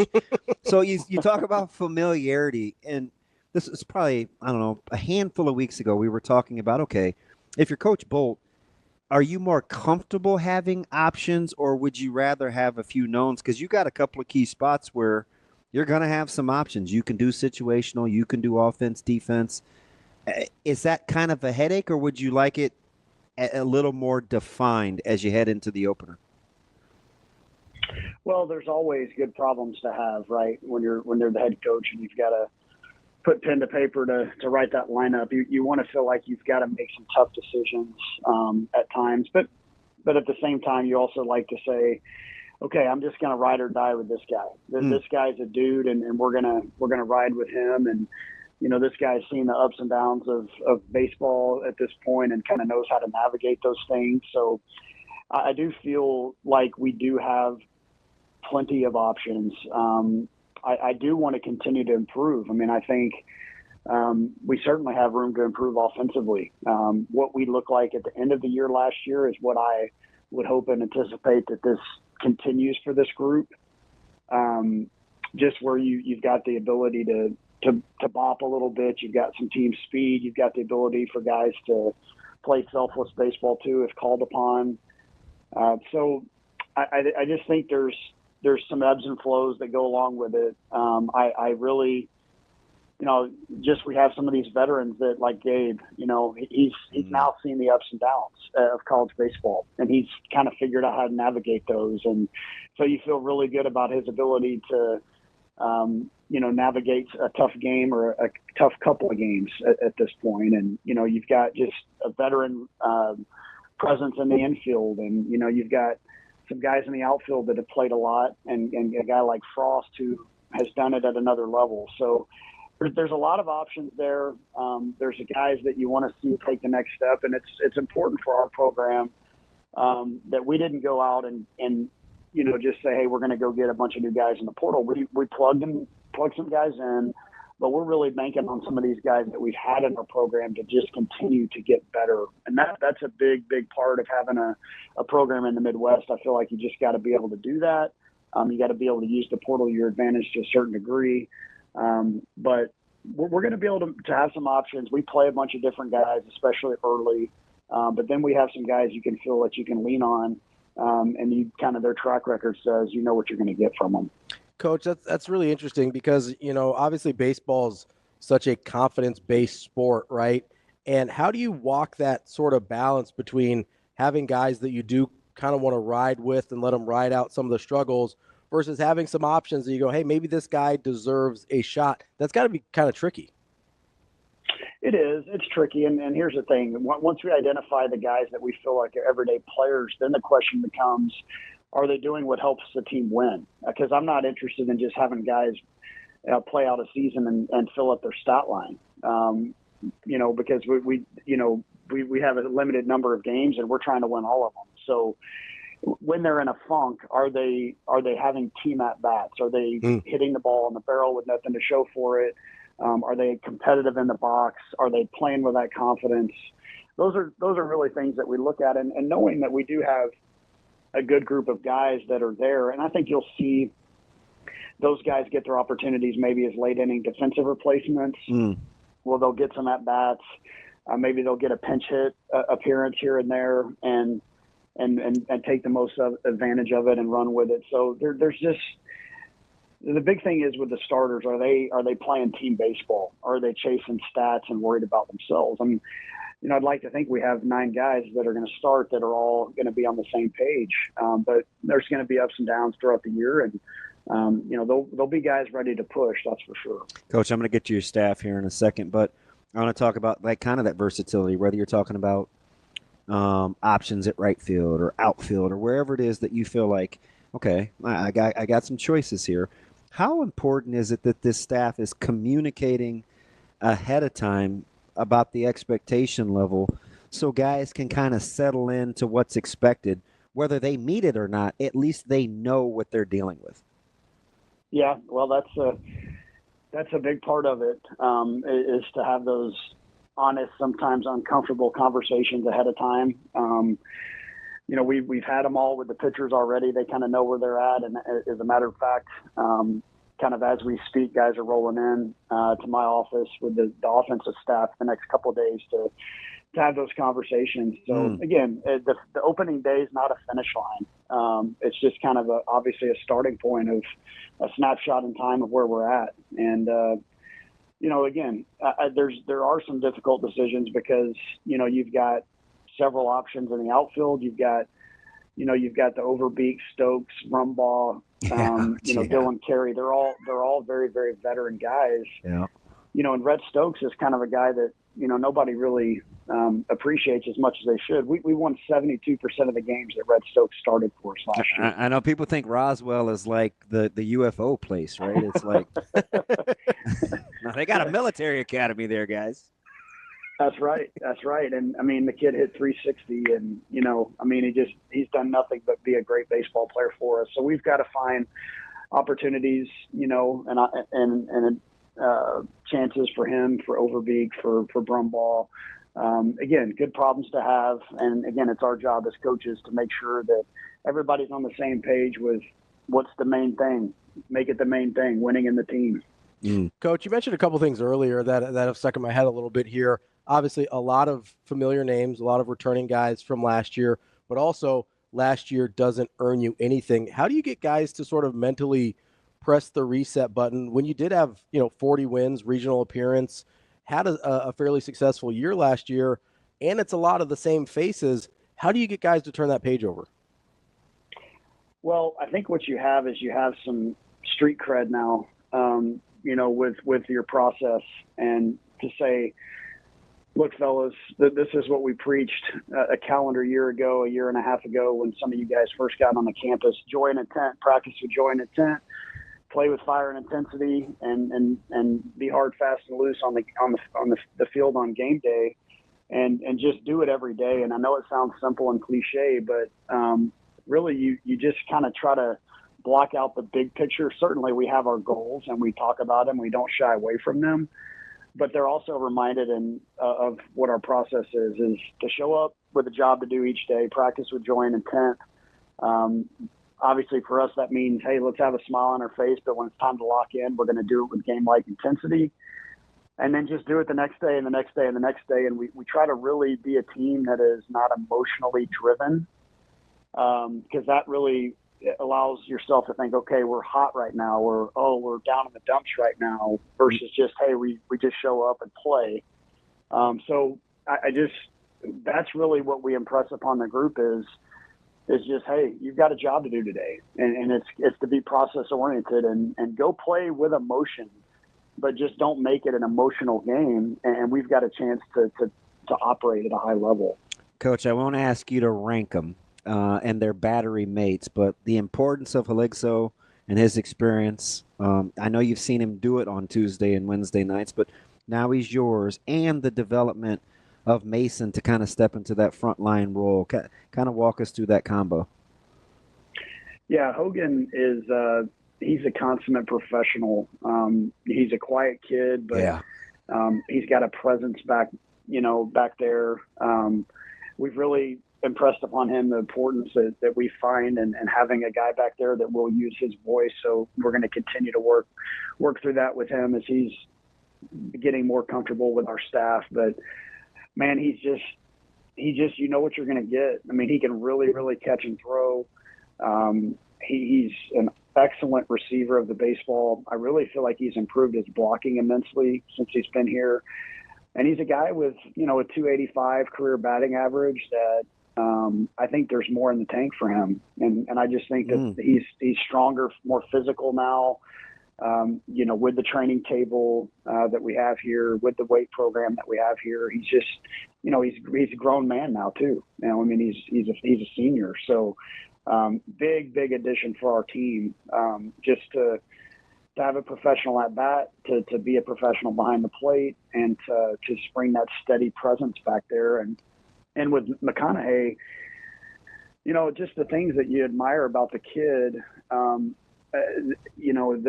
the reason that he found himself in the starting rotation last year is because he knew he needed a mindset flip. He chose to do that on his own heading into last season, accepted his bullpen role, mastered that, and then got more. And he's just been the same guy, not rested on what he did last year. He stayed here, worked on his body, continues to work on his mental training. His flexibility is something that he really wanted to continue to work on so he could just be more repeatable with his delivery.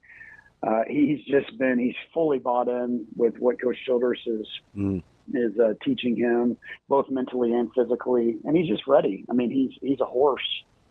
He's ready to take that next step. And again, just like everybody else, he understands he's got a job to do each Friday. And what he does in those days in between is going to be the difference between him, being good and being great. And, he had a wonderful, wonderful mentor in Brett Sears last year, of a guy that just had an unbelievable process in between his starts that I know Mac has really, used to his advantage. That's Will Bolt, the head coach of your Nebraska Cornhusker baseball team. Coach, we appreciate the time. Good luck just a few days from first pitch. We wish you the best. Go get him, Coach. All right. Appreciate it, fellas. Thanks. Go Big Red. That's Will Bolt, Nebraska baseball coach. We will be back tomorrow. More Hurrdat Sports Radio.